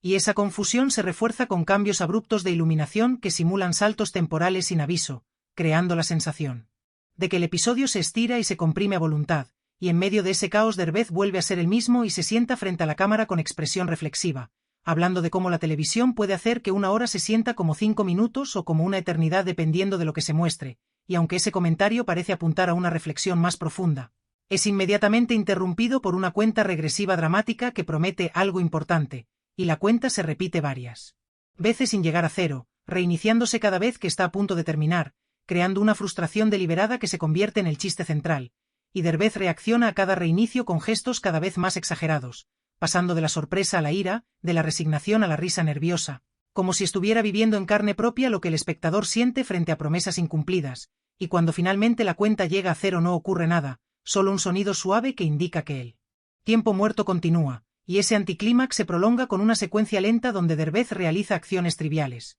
acomodar una silla, limpiar una mesa, mirar al vacío, todas filmadas con una solemnidad exagerada, como si fueran eventos cruciales. Y cada acción es seguida por aplausos grabados que refuerzan la idea de que cualquier cosa puede convertirse en contenido si se presenta como tal, y en el tramo medio de esta parte aparece un segmento anunciado como el resumen del tiempo muerto, donde se recapitula todo lo que no ha pasado hasta ahora, con imágenes repetidas, comentarios exagerados y música épica, parodiando la tendencia televisiva de resumir incluso el vacío, y Derbez actúa como narrador orgulloso de ese no contenido, describiendo con detalle momentos insignificantes como si fueran hitos históricos. Y esa exageración se vuelve cada vez más absurda, hasta que el propio Derbez se detiene y pregunta en voz alta si realmente hace falta un resumen de nada, y esa pregunta queda flotando sin respuesta, porque inmediatamente es cubierta por otro anuncio que celebra precisamente la capacidad de resumirlo todo, incluso lo inexistente, y a partir de ahí la sexta parte entra en una fase más introspectiva, con Derbez caminando lentamente por el set vacío, hablando sobre cómo el tiempo muerto se ha convertido en el estado natural de la televisión, un espacio donde se promete constantemente algo que está por venir, manteniendo al espectador en una expectativa eterna, y, aunque sus palabras suenan casi melancólicas, son interrumpidas por sonidos familiares, jingles, eslogans, voces en off, que convierten esa reflexión en ruido de fondo, y Derbez reacciona a esa invasión con una mezcla de cansancio y humor, aceptando que incluso el silencio es difícil de sostener. Y en la parte final del episodio aparece una escena que parece un intento genuino de romper el tiempo muerto, con Derbez anunciando que va a hacer algo inesperado, algo que no pueda ser interrumpido, y se queda quieto, mirando fijamente a la cámara, sin moverse, sin hablar, desafiando al sistema, y durante unos segundos parece que lo logra, que no hay interrupciones, que el tiempo se detiene de verdad, pero entonces aparece un pequeño rótulo en la esquina de la pantalla anunciando que ese silencio está patrocinado, y la derrota es inmediata. Porque incluso el acto de no hacer nada ha sido absorbido, y Derbez sonríe con resignación, levantando los hombros como quien acepta una regla imposible de romper, y el episodio se cierra con el reloj del inicio volviendo a aparecer, ahora girando tan rápido que las manecillas se desdibujan, mientras una voz anuncia que el tiempo muerto continuará después de estos mensajes, dejando claro que en el universo de cortes comerciales sin programa la espera no es una excepción sino la norma, y que el verdadero espectáculo no está en lo que ocurre, sino en cómo se estira el tiempo hasta convertirse en contenido por sí mismo. La séptima parte de cortes comerciales sin programa comienza con un giro sutil pero inquietante, porque por primera vez el relleno deja de ser un fenómeno abstracto para convertirse en un personaje con voz propia, y la imagen abre con Derbez sentado en una silla plegable en medio del set, mirando un monitor que muestra exactamente la misma imagen que estamos viendo, creando un efecto de espejo infinito que ya de por sí resulta perturbador, y mientras observa esa repetición silenciosa, una voz desconocida irrumpe desde ningún lugar en particular, presentándose como el relleno, con un tono amable pero ligeramente condescendiente, y Derbez reacciona con sorpresa genuina, mirando alrededor en busca de la fuente, hasta que la voz le aclara que no necesita cuerpo ni ubicación porque está en todas partes, ocupando cada segundo que no fue pensado para algo concreto, y desde ese momento la conversación entre el conductor y esa entidad invisible se convierte en el eje de la parte, un diálogo absurdo que mezcla filosofía barata con humor autorreferencial, donde el relleno explica su función esencial dentro de la televisión, argumentando que sin el todo sería demasiado directo, demasiado claro, demasiado honesto, y Derbez lo escucha con una mezcla de incredulidad y resignación, intentando interrumpir para retomar el programa, solo para ser interrumpido por el propio relleno, que ahora tiene la capacidad de interrumpir las interrupciones, y ese juego metatextual se estira durante minutos, con la voz del relleno narrando incluso los movimientos más mínimos de Derbez, describiendo cómo se rasca la cabeza, cómo suspira, cómo duda, convirtiendo cada gesto en contenido comentado. Y esa narración constante provoca una saturación deliberada que obliga al espectador a tomar conciencia de cuántas capas de discurso pueden superponerse sobre una acción simple, y cuando Derbez intenta callar la voz tapándose los oídos, el relleno se ríe y explica que no se puede silenciar, algo que existe precisamente para llenar los silencios, y en ese punto la escena se transforma lentamente, con el set cambiando de colores y forma sin transición clara, como si el relleno estuviera reconfigurando el espacio a su antojo, llenándolo de objetos sin función clara, cojines, plantas de plástico, carteles genéricos, todo aquello que suele ocupar espacio sin decir nada, y Derbez camina entre esos objetos como si estuviera en un museo del tiempo perdido, tocándolos, intentando encontrarle sentido, mientras la voz comenta con orgullo cada elemento, defendiendo su utilidad como distracción, como pausa, como excusa para no avanzar, y esa defensa se vuelve sorprendentemente convincente por momentos, porque el relleno argumenta que el público necesita descansar de la información, que el vacío maquillado es más fácil de consumir que una idea clara. Y Derbez se detiene a considerar esas palabras, creando un breve silencio que inmediatamente es llenado por música ambiental innecesaria, demostrando en tiempo real el punto que se está discutiendo, y a partir de ahí la séptima parte introduce una serie de escenas donde el relleno toma el control del programa, anunciando secciones irrelevantes con entusiasmo genuino, presentando avances de segmentos que no llevan a ningún lado. Y Derbez es relegado al papel de espectador dentro de su propio show, reaccionando con aplausos exagerados, risas forzadas y comentarios vacíos, como si ahora él fuera parte de la audiencia. Y ese cambio de roles se explota durante un largo bloque, mostrando a Derbez intentando cumplir con las expectativas del relleno, exagerando gestos, alargando reacciones, repitiendo frases sin contenido solo para ocupar tiempo, y aunque lo hace con habilidad cómica, se percibe una incomodidad deliberada, como si el personaje fuera consciente de que está traicionando su propia función, y en medio de ese juego aparece un segmento titulado El momento que no importa, presentado con gráficos espectaculares y música épica, solo para revelar una escena trivial, como Derbez acomodando un cable o mirando fijamente una pared, y el relleno celebra ese momento como si fuera un logro histórico, narrándolo con pasión desmedida, y esa exageración constante termina por generar una fatiga intencional. Una sensación de saturación que no busca entretener sino evidenciar el desgaste, y Derbez empieza a mostrar signos de cansancio real, bostezando, sentándose, mirando al vacío, mientras el relleno sigue hablando sin parar, demostrando que no necesita respuesta, solo espacio, y en un intento por recuperar algo de control, Derbez propone hacer una escena sin relleno, una escena directa, sin adornos ni interrupciones, y la voz acepta el desafío con tono confiado, anunciando que observará en silencio.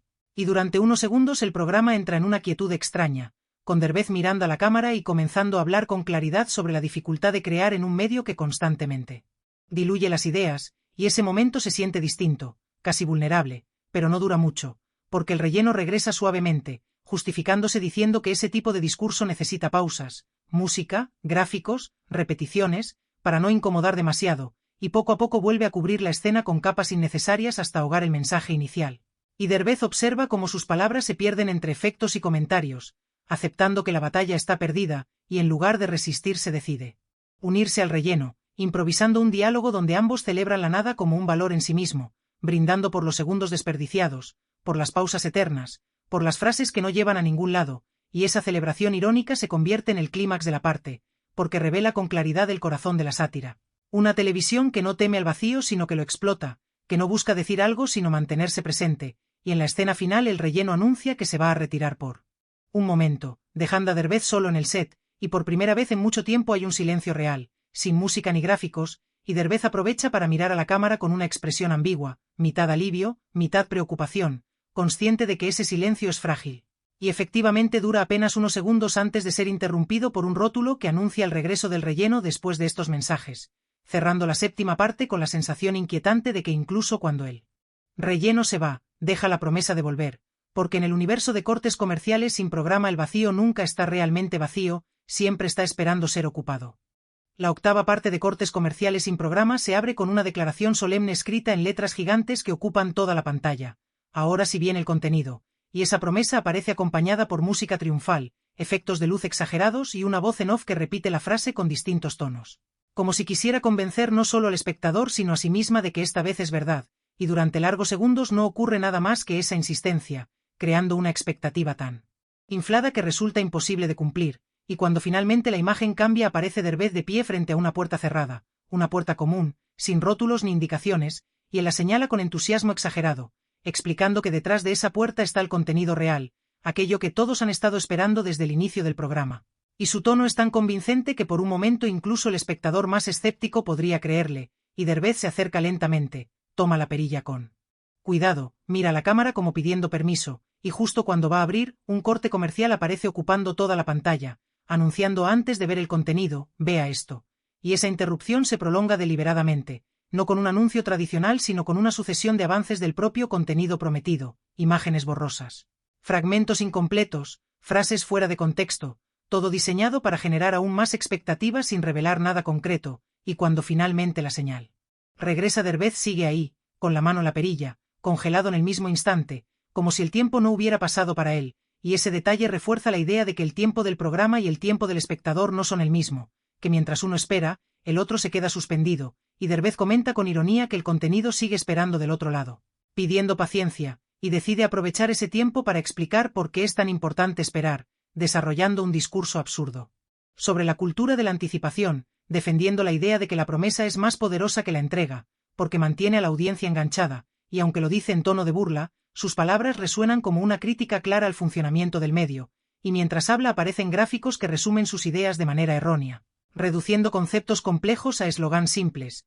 y Derbez discute con esos gráficos, corrigiéndolos, solo para que se transformen en otros aún más simplistas, creando una escalada de banalización que se convierte en un gag recurrente durante toda esta parte, y a medida que el tiempo avanza, la puerta detrás de él empieza a emitir sonidos extraños, golpes suaves, murmullos, como si algo del otro lado quisiera salir, y Derbez reacciona con nerviosismo exagerado, asegurando que no es el contenido impacientándose, sino solo efectos especiales para aumentar la tensión, y esa negación constante se vuelve parte del chiste, porque el programa reconoce la manipulación mientras la sigue practicando, y en un giro inesperado aparece el ejecutivo de televisión nuevamente, ahora con un semblante triunfal, anunciando que las pruebas indican que la audiencia disfruta más de la promesa que del contenido mismo, y propone no abrir nunca la puerta, convertirla en el símbolo central del programa.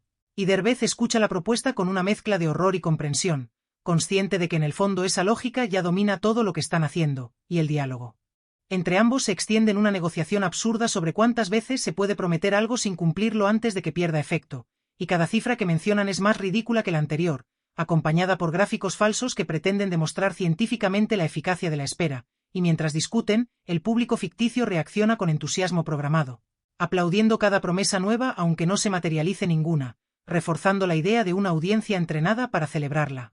Anticipación, y en medio de esa negociación aparece un segmento sorpresa, anunciado como un adelanto exclusivo del contenido, que resulta ser simplemente Derbez describiendo con palabras vagas lo que supuestamente hay detrás de la puerta, cambiando la descripción cada vez que la repite, creando versiones contradictorias que se anulan entre sí, y ese relato verbal se convierte en una parodia de los avances promocionales que prometen todo y nada al mismo tiempo, y Derbez actúa cada versión con entusiasmo genuino, como si realmente creyera en cada una, hasta que él mismo se confunde y admite que ya no sabe qué hay detrás, pero insiste en que debe ser importante porque lo han anunciado demasiadas veces como para no serlo, y esa confesión se siente como uno de los momentos más honestos del programa, aunque inmediatamente es diluida por música y efectos que le quitan peso, demostrando una vez más cómo incluso la autoconciencia es absorbida por el espectáculo, y en el tramo medio de esta parte el programa introduce una serie de testimonios de supuestos espectadores que hablan de lo mucho que disfrutan esperar el contenido, todos interpretados por Derbez con caracterizaciones exageradas,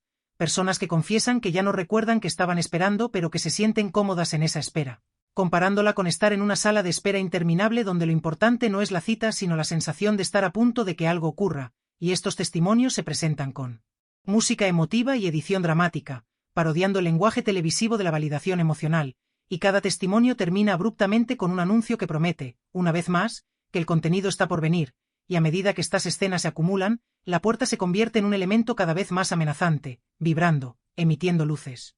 Como si el contenido intentara escapar a la fuerza, y Derbez empieza a mostrarse realmente inquieto, no por lo que pueda haber detrás, sino por la posibilidad de que al abrirla el programa se quede sin su motor principal, sin la promesa, y ese miedo se verbaliza en un monólogo nervioso donde reconoce que el programa ha sobrevivido hasta ahora gracias a la espera, no a la entrega, y esa reflexión, aunque envuelta en humor, plantea una pregunta incómoda sobre el valor real del contenido en un medio saturado de anuncios, y en un intento por resolver esa tensión, Derbez propone abrir la puerta solo un poco, lo suficiente para mostrar algo sin revelarlo todo, y cuando finalmente lo hace, la cámara se acerca expectante, la música sube, el público ficticio contiene la respiración, y lo único que se ve es otra pantalla mostrando el mismo letrero inicial.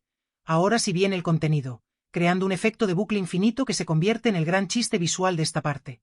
Y Derbez observa esa repetición con una carcajada resignada, aceptando que la promesa se reproduce a sí misma sin necesidad de cumplirse, y en la escena final se aleja de la puerta, dejándola cerrada, mientras la voz en off asegura que el contenido llegará en cualquier momento, y la cámara se queda fija en la puerta durante un largo silencio que se siente casi desafiante, hasta que un pequeño rótulo aparece anunciando que el programa continuará después de estos mensajes, cerrando la octava parte con la sensación de que la espera se ha institucionalizado, que la promesa se ha convertido en el verdadero producto, y que el contenido, si existe, ya no importa tanto como la ilusión constante de que está a punto de llegar. La novena parte de Cortes Comerciales sin Programa se despliega como una espiral consciente de sí misma, una repetición que ya no intenta ocultarse sino que se asume como destino inevitable, y desde el primer instante la pantalla muestra un montaje acelerado de escenas ya vistas en partes anteriores, Derbez mirando la cámara, anuncios sin producto, puertas que no se abren, silencios patrocinados, pero todo aparece ligeramente distorsionado, como si el programa estuviera recordándose así mismo de manera imprecisa, y esa distorsión se convierte en el eje central de este segmento, donde la repetición deja de ser simple reiteración para transformarse en comentario, y cuando finalmente el montaje se detiene aparece Derbez de pie frente a una pizarra enorme llena de flechas, círculos y palabras tachadas, intentando explicar con entusiasmo exagerado que el programa ha entrado en una fase cíclica, una etapa avanzada donde ya no es necesario avanzar porque todo lo importante ya fue prometido, y su discurso mezcla jerga pseudocientífica con frases vacías, parodiando la necesidad televisiva de justificar la falta de novedad con teorías complejas, y mientras habla, un asistente invisible borra partes de la pizarra y las vuelve a escribir igual, reforzando visualmente la idea de que nada cambia realmente, y Derbez se da cuenta, protesta, señala el engaño, pero termina aceptándolo con una sonrisa forzada, como quien entiende que discutir con la repetición es inútil, y a partir de ahí la novena parte se construye como una serie de escenas que se repiten con pequeñas variaciones, un mismo chiste contado 3 veces con tonos distintos, una misma interrupción presentada como novedad, una misma promesa anunciada con gráficos diferentes, y ese juego de variaciones mínimas obliga al espectador a prestar atención a los detalles, a notar cómo la televisión recicla constantemente ideas sin reconocerlo abiertamente, y Derbez actúa cada repetición con un matiz distinto, a veces cansado, a veces entusiasta, a veces irónicamente sincero, mostrando cómo el mismo contenido puede parecer nuevo si se presenta con suficiente energía, y en medio de esa dinámica aparece un nuevo personaje, el editor del destino, un individuo obsesivo que explica que su trabajo consiste en reorganizar el material existente para que parezca distinto, aunque en esencia sea lo mismo, y este personaje habla con orgullo de su capacidad para crear la ilusión de avance sin mover nada, y Derbez lo escucha con una mezcla de admiración y terror, reconociendo en sus palabras una verdad incómoda sobre el medio, y el diálogo entre ambos se convierte en una especie de confesión mutua, donde aceptan que la repetición no es un accidente sino una estrategia, una forma de mantener al espectador en una zona de confort donde todo resulta familiar. Y esa familiaridad se refuerza con risas grabadas que entran siempre en los mismos momentos, incluso cuando el chiste ya se escuchó antes, creando una sensación de automatismo casi inquietante, y en un intento por romper el ciclo, Derbez anuncia que hará algo completamente nuevo, algo que nunca se haya visto en el programa, y la música sube, los gráficos explotan, el público ficticio se prepara, y lo que sigue es una escena absurdamente simple, Derbez caminando en línea recta de un lado a otro del set sin hablar, sin música, sin efectos, y durante unos segundos esa sencillez parece realmente distinta, pero pronto aparecen rótulos explicativos.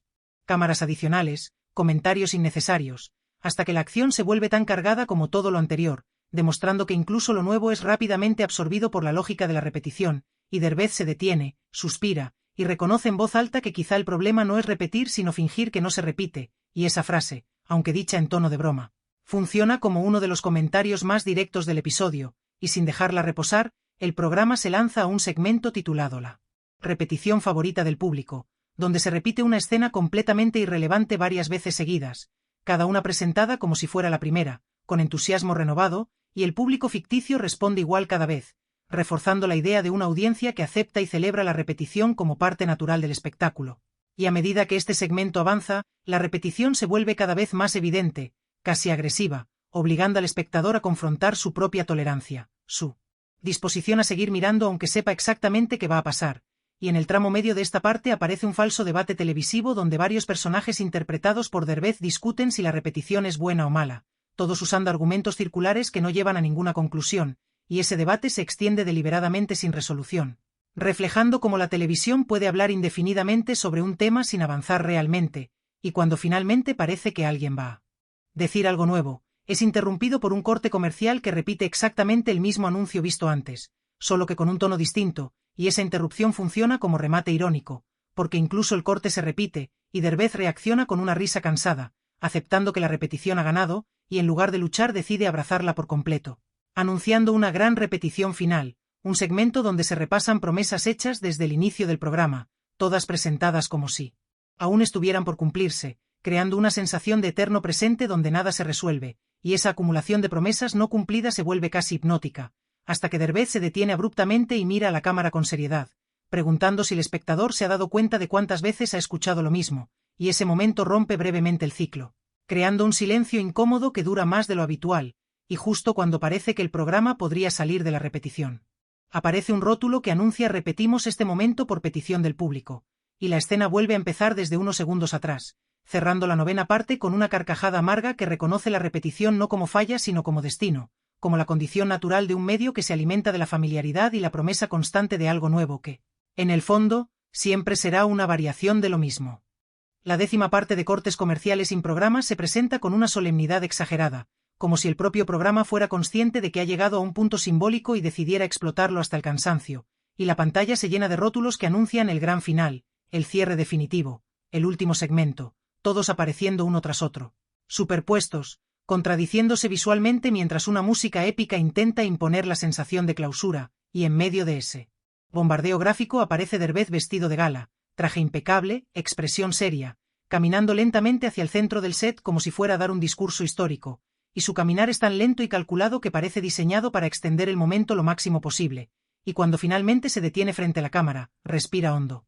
Mira al público con gravedad y anuncia que ha llegado el momento de terminar con todo, frase que apenas termina de pronunciar cuando una voz en off interrumpe, para aclarar que ese anuncio de final ha sido patrocinado, y esa interrupción inicial marca el tono de toda esta parte, donde el final se convierte en otro producto más, en otra promesa que se estira, se repite y se comercializa, y Derbez reacciona con una sonrisa tensa, agradeciendo al patrocinador inexistente por apoyar el cierre del programa, y continúa su discurso como si nada, explicando que el final es necesario, que todo programa debe terminar para dar paso a algo nuevo, y mientras habla, aparecen detrás de él imágenes de supuestos finales memorables de la televisión, todos claramente falsos o exagerados, parodiando la nostalgia fabricada con la que el medio suele envolver sus despedidas, y cada imagen es acompañada por aplausos grabados y comentarios emotivos en subtítulos que reducen ideas complejas a frases hechas, y Derbez intenta ignorarlos, concentrándose en su mensaje, pero poco a poco empieza a adaptarse, usando esos mismos clichés en su discurso, demostrando cómo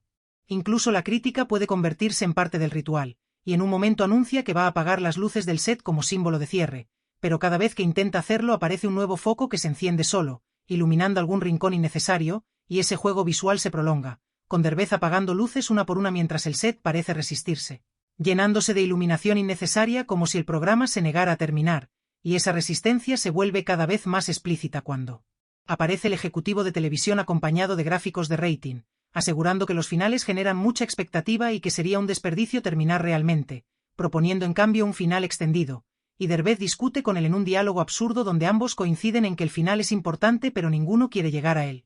Porque hacerlo implicaría perder el espacio de espera que han construido, y ese conflicto se resuelve de manera irónica cuando deciden anunciar varios finales consecutivos, uno tras otro, cada uno más solemne que el anterior, y cada anuncio es interrumpido por un corte comercial que promete que después de ese corte sí llegará el final definitivo, y la acumulación de despedidas falsas se convierte en el gag central, con Derbez repitiendo frases de cierre con distintos tonos: emotivo, humorístico, reflexivo, épico, agotado, como si estuviera probando cuál funciona mejor, y el público ficticio reacciona con lágrimas exageradas y aplausos programados, creando una atmósfera de despedida perpetua que nunca se concreta, y en medio de ese ritual aparece un segmento inesperado, el detrás del final, donde se muestran supuestas escenas del equipo preparándose para terminar, empacando cosas, despidiéndose, solo para revelar que todo es actuación dentro del programa. Otra capa de ficción que simula cierre sin hacerlo, y Derbez se burla de esa simulación mientras participa en ella, abrazando a personajes que reaparecen segundos después. Como si nada hubiera pasado, anulando cualquier sensación de pérdida, y a medida que la parte avanza, el tono se vuelve más reflexivo, con Derbez hablando directamente a la cámara sobre la dificultad de terminar algo en un medio que siempre pide más tiempo, más relleno, más espera, y aunque ese discurso suena honesto, es interrumpido constantemente por gráficos que resumen sus palabras como "no se vaya, aún falta, el final continúa", contradiciendo abiertamente su mensaje, y Derbez se detiene, mira esos mensajes y admite con ironía que incluso el acto de despedirse se ha vuelto una excusa para seguir, y esa admisión se convierte en el corazón de esta parte, porque expone cómo el final, lejos de ser un punto de cierre, se transforma en otro espacio explotable, y en un intento por romper esa lógica, Derbez anuncia que va a terminar sin aviso, sin música, sin aplausos, sin rótulos, simplemente cortando la transmisión, y se queda mirando la cámara en silencio, creando una tensión real, y durante unos segundos parece que lo va a lograr, que el programa realmente va a terminar, pero justo antes de que ocurra aparece un pequeño texto en la esquina anunciando "el silencio está a punto de terminar", y esa mínima interrupción es suficiente para arruinar el momento. Porque detrás llega una avalancha de anuncios celebrando el silencio interrumpido, y Derbez ríe con resignación, reconociendo que incluso el intento de desaparecer es convertido en contenido, y a partir de ahí la 10ª parte entra en una fase casi ceremonial, con Derbez recorriendo el set vacío, despidiéndose de objetos inútiles, saludando cámaras, agradeciendo elementos abstractos como el tiempo muerto y el relleno, personificados brevemente como figuras invisibles. Y ese recorrido se siente como una despedida sincera pero también como una parodia de las despedidas televisivas cargadas de emoción forzada, y cada gesto de cierre es inmediatamente acompañado por un anuncio que promete una última cosa, extendiendo la duración de manera deliberada, hasta que el cansancio se vuelve parte del humor, y Derbez empieza a mostrarlo abiertamente, bostezando, sentándose, admitiendo que ya no sabe cuántos finales ha anunciado, y esa confesión conecta con el espectador, que probablemente comparte esa sensación. Y en el tramo final de esta parte Derbez se coloca frente a la cámara por última vez, sin traje, sin música, con una expresión tranquila, y dice que quizá el verdadero final no es cuando el programa se apaga, sino cuando el espectador decide dejar de mirar, y esa frase, aunque envuelta en humor, funciona como una declaración potente, pero antes de que pueda resonar aparece un rótulo gigante que la convierte en eslogan, diluyéndola una vez más.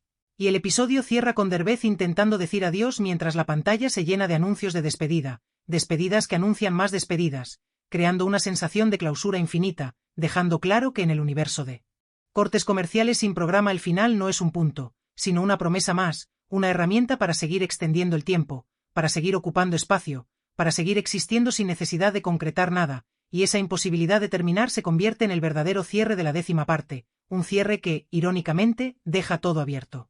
La 11ª parte de cortes comerciales sin programa comienza con algo que hasta ahora parecía imposible dentro del universo del propio show, un silencio prolongado que no viene acompañado de música, rótulos ni voces en off, un silencio que no se anuncia ni se justifica, y durante los primeros instantes la pantalla muestra simplemente a Derbez sentado en el centro del set, sin moverse, sin gesticular, sin intentar provocar risa alguna, como si hubiera decidido retirarse momentáneamente del juego, y esa quietud resulta tan desconcertante que el espectador casi espera la interrupción como un reflejo condicionado, pero no llega de inmediato, y esa espera se vuelve tensa, incómoda, casi desafiante, porque el programa parece preguntarle directamente al público cuánto tiempo es capaz de sostener la ausencia de estímulo, y Derbez mantiene la mirada baja, respirando con calma, dejando que el silencio se acumule como algo tangible, y cuando finalmente levanta la vista no dice nada, solo observa la cámara con una expresión neutra, como si estuviera evaluando si vale la pena continuar, y ese gesto mínimo adquiere un peso inusual después de tantas partes saturadas de ruido,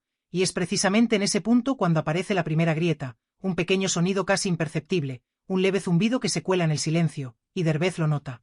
Frunce el ceño, escucha con atención, y ese zumbido crece lentamente hasta convertirse en una melodía suave, demasiado suave para ser un jingle tradicional, pero lo suficientemente reconocible como para anunciar que el silencio está siendo intervenido, y Derbez suspira con resignación, como si supiera que no podía durar, y mira a la cámara con una media sonrisa que mezcla ironía y cansancio, y explica que han decidido probar algo nuevo, dejar que el silencio hable por sí mismo. Pero inmediatamente una voz en off aclara que ese silencio ha sido cuidadosamente diseñado, editado y aprobado, convirtiéndolo oficialmente en contenido, y ese anuncio rompe cualquier ilusión de pureza, porque incluso el vacío ha sido empaquetado, y a partir de ahí la 11ª parte explora precisamente esa paradoja, la imposibilidad de un silencio genuino en un medio que necesita llenar cada segundo, y Derbez empieza a interactuar con ese silencio intervenido, señalándolo, comentándolo, preguntándole por qué suena así, por qué dura lo que dura, y la voz responde con explicaciones técnicas absurdas sobre niveles de silencio, pausas certificadas y espacios muertos optimizados, y ese diálogo convierte algo tan simple como la ausencia de sonido en un objeto de análisis ridículo, y mientras hablan, aparecen gráficos mínimos, líneas planas, ondas casi invisibles, que supuestamente representan el silencio, pero que en realidad lo traicionan al hacerlo visible, y Derbez se burla de esa contradicción, señalando que si hay que explicar tanto el silencio quizá ya no es silencio, y esa observación genera un breve momento de pausa real, 1 o 2 segundos donde nada ocurre, hasta que una risa grabada irrumpe fuera de lugar, rompiendo la tensión y demostrando una vez más que el sistema no puede tolerar el vacío por mucho tiempo, y Derbez reacciona con una mirada fulminante hacia el techo, pidiendo respeto, exigiendo que dejen al silencio existir, y por un momento parece que su reclamo funciona.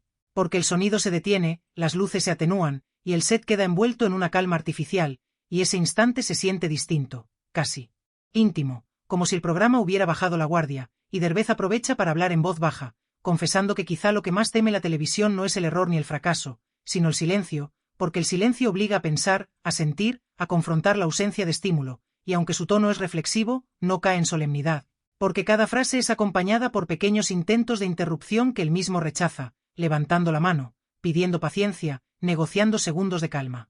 Como si fueran un lujo escaso, y esa negociación se vuelve parte del humor, porque muestra lo difícil que resulta sostener algo tan simple como no hacer nada, y a medida que el tiempo avanza, el silencio empieza a comportarse como un personaje más, variando de intensidad, volviéndose incómodo, pesado, casi agresivo, y Derbez lo describe con metáforas exageradas, como si estuviera lidiando con una criatura impredecible, y ese juego verbal transforma la ausencia en presencia, en algo que se siente aunque no se vea, y justo cuando el silencio alcanza su punto más incómodo, aparece el ejecutivo de televisión, ahora visiblemente nervioso, sudando, mirando su reloj, explicando que los niveles de silencio están superando lo permitido, que el público podría empezar a pensar, y que eso es peligroso, y Derbez lo escucha con incredulidad, repitiendo la palabra pensar como si fuera un concepto extraño dentro del estudio, y ese intercambio se convierte en una sátira directa sobre el miedo del medio a perder el control de la atención, y el ejecutivo propone soluciones absurdas, añadir música de fondo, subtítulos irrelevantes, incluso anuncios sobre el silencio mismo, y cada propuesta es rechazada por Derbez con creciente firmeza, hasta que finalmente acepta una sola concesión: permitir que el silencio sea interrumpido solo por comentarios que no digan nada, y así comienza un segmento extraño donde aparecen frases vacías en pantalla, palabras sueltas sin contexto, sonidos mínimos, que no comunican nada concreto, creando una sensación de ruido blanco que pretende acompañar sin invadir, y Derbez observa ese experimento con curiosidad, evaluando si sigue siendo silencio o si ya se ha transformado en otra cosa, y esa ambigüedad se vuelve el centro de la parte, porque no queda claro dónde termina el vacío y dónde empieza el relleno. Y el programa juega con esa frontera durante largos minutos, estirando la experiencia hasta que el espectador ya no sabe si se siente tranquilo, irritado, y en ese estado aparece un segmento inesperado, testimonio sobre el silencio, donde supuestos espectadores hablan de cómo se sienten al no recibir estímulos claros, algunos incómodos, otros agradecidos, otros confundidos, todos interpretados por Derbez con tonos distintos, mostrando que la reacción al vacío es profundamente subjetiva. Y cada testimonio termina con una pausa prolongada, como si la propia experiencia del silencio fuera más importante que las palabras, y esa estructura ralentiza aún más el ritmo, desafiando activamente la lógica televisiva tradicional, y hacia el final de esta parte Derbez regresa al centro del set y se sienta nuevamente, aceptando que el silencio completo quizá no es posible dentro del programa, pero defendiendo su valor como resistencia mínima, como un gesto pequeño pero significativo. Y aunque sus palabras suenan casi esperanzadoras, son inmediatamente amenazadas por la llegada de un rótulo discreto que anuncia regresamos con. Más silencio después de estos mensajes, y esa frase resume toda la ironía del episodio, porque incluso la ausencia ha sido convertida en promesa, y Derbez ríe suavemente, no con sarcasmo sino con cansancio, reconociendo que el sistema siempre encuentra la forma de apropiarse de aquello que pretende escapar, y la escena final muestra el set vacío, sin Derbez, sin música, con la cámara fija durante varios segundos, y por primera vez no ocurre nada visible, hasta que justo cuando el espectador empieza a aceptar ese vacío, aparece el rótulo anunciado, confirmando que incluso el silencio necesita ser interrumpido, cerrando la 11ª parte con una sensación extraña, menos ruidosa que las anteriores, pero igual de inquietante, dejando claro que en cortes comerciales sin programa incluso la calma es provisional, incluso el silencio está en préstamo. Y siempre hay algo esperando para ocuparlo. La 12ª parte de cortes comerciales sin programa se abre sin introducción ni advertencia, como si alguien hubiera encendido la cámara por error, y lo primero que se ve es el set completamente desmontado, cables sueltos, marcas en el piso, luces apagadas a medias, un espacio que ya no pretende ser escenario sino restos de uno. Y durante varios segundos no aparece nadie, solo el eco leve de un lugar que ha sido usado en exceso, y esa imagen inicial establece de inmediato un tono distinto. Porque no se trata de anunciar un final ni de prometer uno, sino de mostrar lo que queda cuando ya no hay energía para seguir estirando la espera, y lentamente Derbez entra en cuadro desde un costado, sin vestuario, sin personaje reconocible, vistiendo ropa común, casi como si no supiera que está siendo grabado, y mira alrededor con curiosidad genuina, tocando objetos olvidados, levantando una tarjeta con textos absurdos de partes anteriores, observándola como si fuera un fósil, y ese gesto silencioso se prolonga, permitiendo que el espectador contemple junto al el desgaste acumulado, y cuando finalmente habla lo hace con voz tranquila, sin proyección, diciendo que parece que el programa se quedó sin permiso para seguir, frase ambigua que no queda claro si se refiere a un permiso legal, creativo o emocional, y esa ambigüedad se mantiene deliberadamente, porque a partir de ese momento la parte 12 se construye como un recorrido por los límites, no solo del programa, sino del propio acto de prolongarlo, y Derbez camina por el set explicando que durante mucho tiempo la pregunta fue cómo continuar, cómo rellenar, cómo evitar el cierre, pero que ahora la pregunta es distinta, que ocurre cuando ya no hay justificación ni siquiera para anunciar que algo continúa, y mientras reflexiona aparecen intentos automáticos del sistema por activarse. Una luz que parpadea, un micrófono que emite un sonido breve, un rótulo incompleto que aparece y desaparece sin texto, señales de una maquinaria acostumbrada a funcionar incluso sin sentido, y Derbez observa esos fallos con una mezcla de ternura e ironía, como si estuviera viendo a un animal que no sabe que ya no debe moverse, y en lugar de corregirlos los deja existir, permitiendo que el programa muestre sus costuras sin maquillaje, y esa decisión marca una diferencia fundamental con las partes anteriores, porque aquí ya no se trata de criticar el exceso desde dentro del exceso, sino de permitir que el vacío avance sin resistencia, y en ese contexto Derbez se sienta en el borde del set y comienza a contar anécdotas fragmentadas, no chistes ni monólogos estructurados, sino recuerdos sueltos relacionados con la televisión, con la espera, con los tiempos muertos que nadie recuerda pero que ocupan la mayor parte de la experiencia, y cada recuerdo se interrumpe antes de cerrarse, no por un corte comercial, sino por simple agotamiento, como si incluso la memoria se negara a completar un arco narrativo, y esa forma de narrar refuerza la sensación de desgaste consciente, de un programa que ya no quiere fingir energía, y mientras habla, la cámara se mueve lentamente, revelando que no hay público, no hay técnicos visibles, solo él y el espacio, y esa soledad es significativa porque elimina cualquier referencia externa, dejando al programa enfrentado únicamente consigo mismo. Y en un momento Derbez reconoce explícitamente que ya no sabe si esto sigue siendo un programa o simplemente una transmisión accidental. Y esa duda no se resuelve, se sostiene, se explota como tema central, porque el episodio entero gira en torno a la idea de que quizá la diferencia entre contenido y residuo es más frágil de lo que se admite, y a mitad de esta parte aparece algo inesperado, un intento torpe de reiniciar, una cuenta regresiva incompleta que empieza en 5 y se detiene en 3. Una música que arranca y se apaga, como si alguien estuviera probando botones sin convicción, y Derbez observa ese intento con paciencia, esperando a ver si ocurre algo más, pero cuando no pasa nada decide intervenir, acercándose a la cámara y diciendo que no hace falta reiniciar, que no todo necesita volver a empezar para tener valor, y esa afirmación funciona como una especie de manifiesto silencioso, porque rechaza la lógica de ciclos infinitos que el programa ha parodiado desde el inicio, y en lugar de proponer un nuevo comienzo propone la aceptación del desgaste, y esa aceptación se vuelve el eje emocional de la parte. Aunque nunca se presenta de manera sentimental, porque Derbez mantiene un tono sobrio, casi documental, describiendo el proceso de agotamiento como algo natural, no trágico, no heroico, simplemente inevitable, y esa normalización del final sin espectáculo resulta extraña dentro del lenguaje televisivo, porque priva al espectador del clímax emocional esperado, obligándolo a enfrentar una conclusión sin fuegos artificiales, y en ese punto el ejecutivo de televisión aparece por última vez, no como antagonista exagerado, sino como una figura cansada, sin gráficos ni argumentos, preguntando qué se supone que deben hacer ahora, y Derbez le responde con honestidad que no lo sabe, que quizá no hacer nada también es una opción, y esa respuesta desconcierta al ejecutivo, que intenta formular una objeción pero no encuentra palabras. Y esa incapacidad de responder marca simbólicamente el colapso del discurso justificatorio que sostuvo el programa durante tanto tiempo, y a partir de ahí ambos personajes permanecen en silencio, sentados uno al lado del otro, mirando el set vacío, sin confrontación ni reconciliación explícita, simplemente compartiendo la ausencia de propósito, y esa imagen se mantiene durante largos minutos, sin música, sin rótulos, sin interrupciones, permitiendo que el tiempo se sienta pesado, real, no comprimido.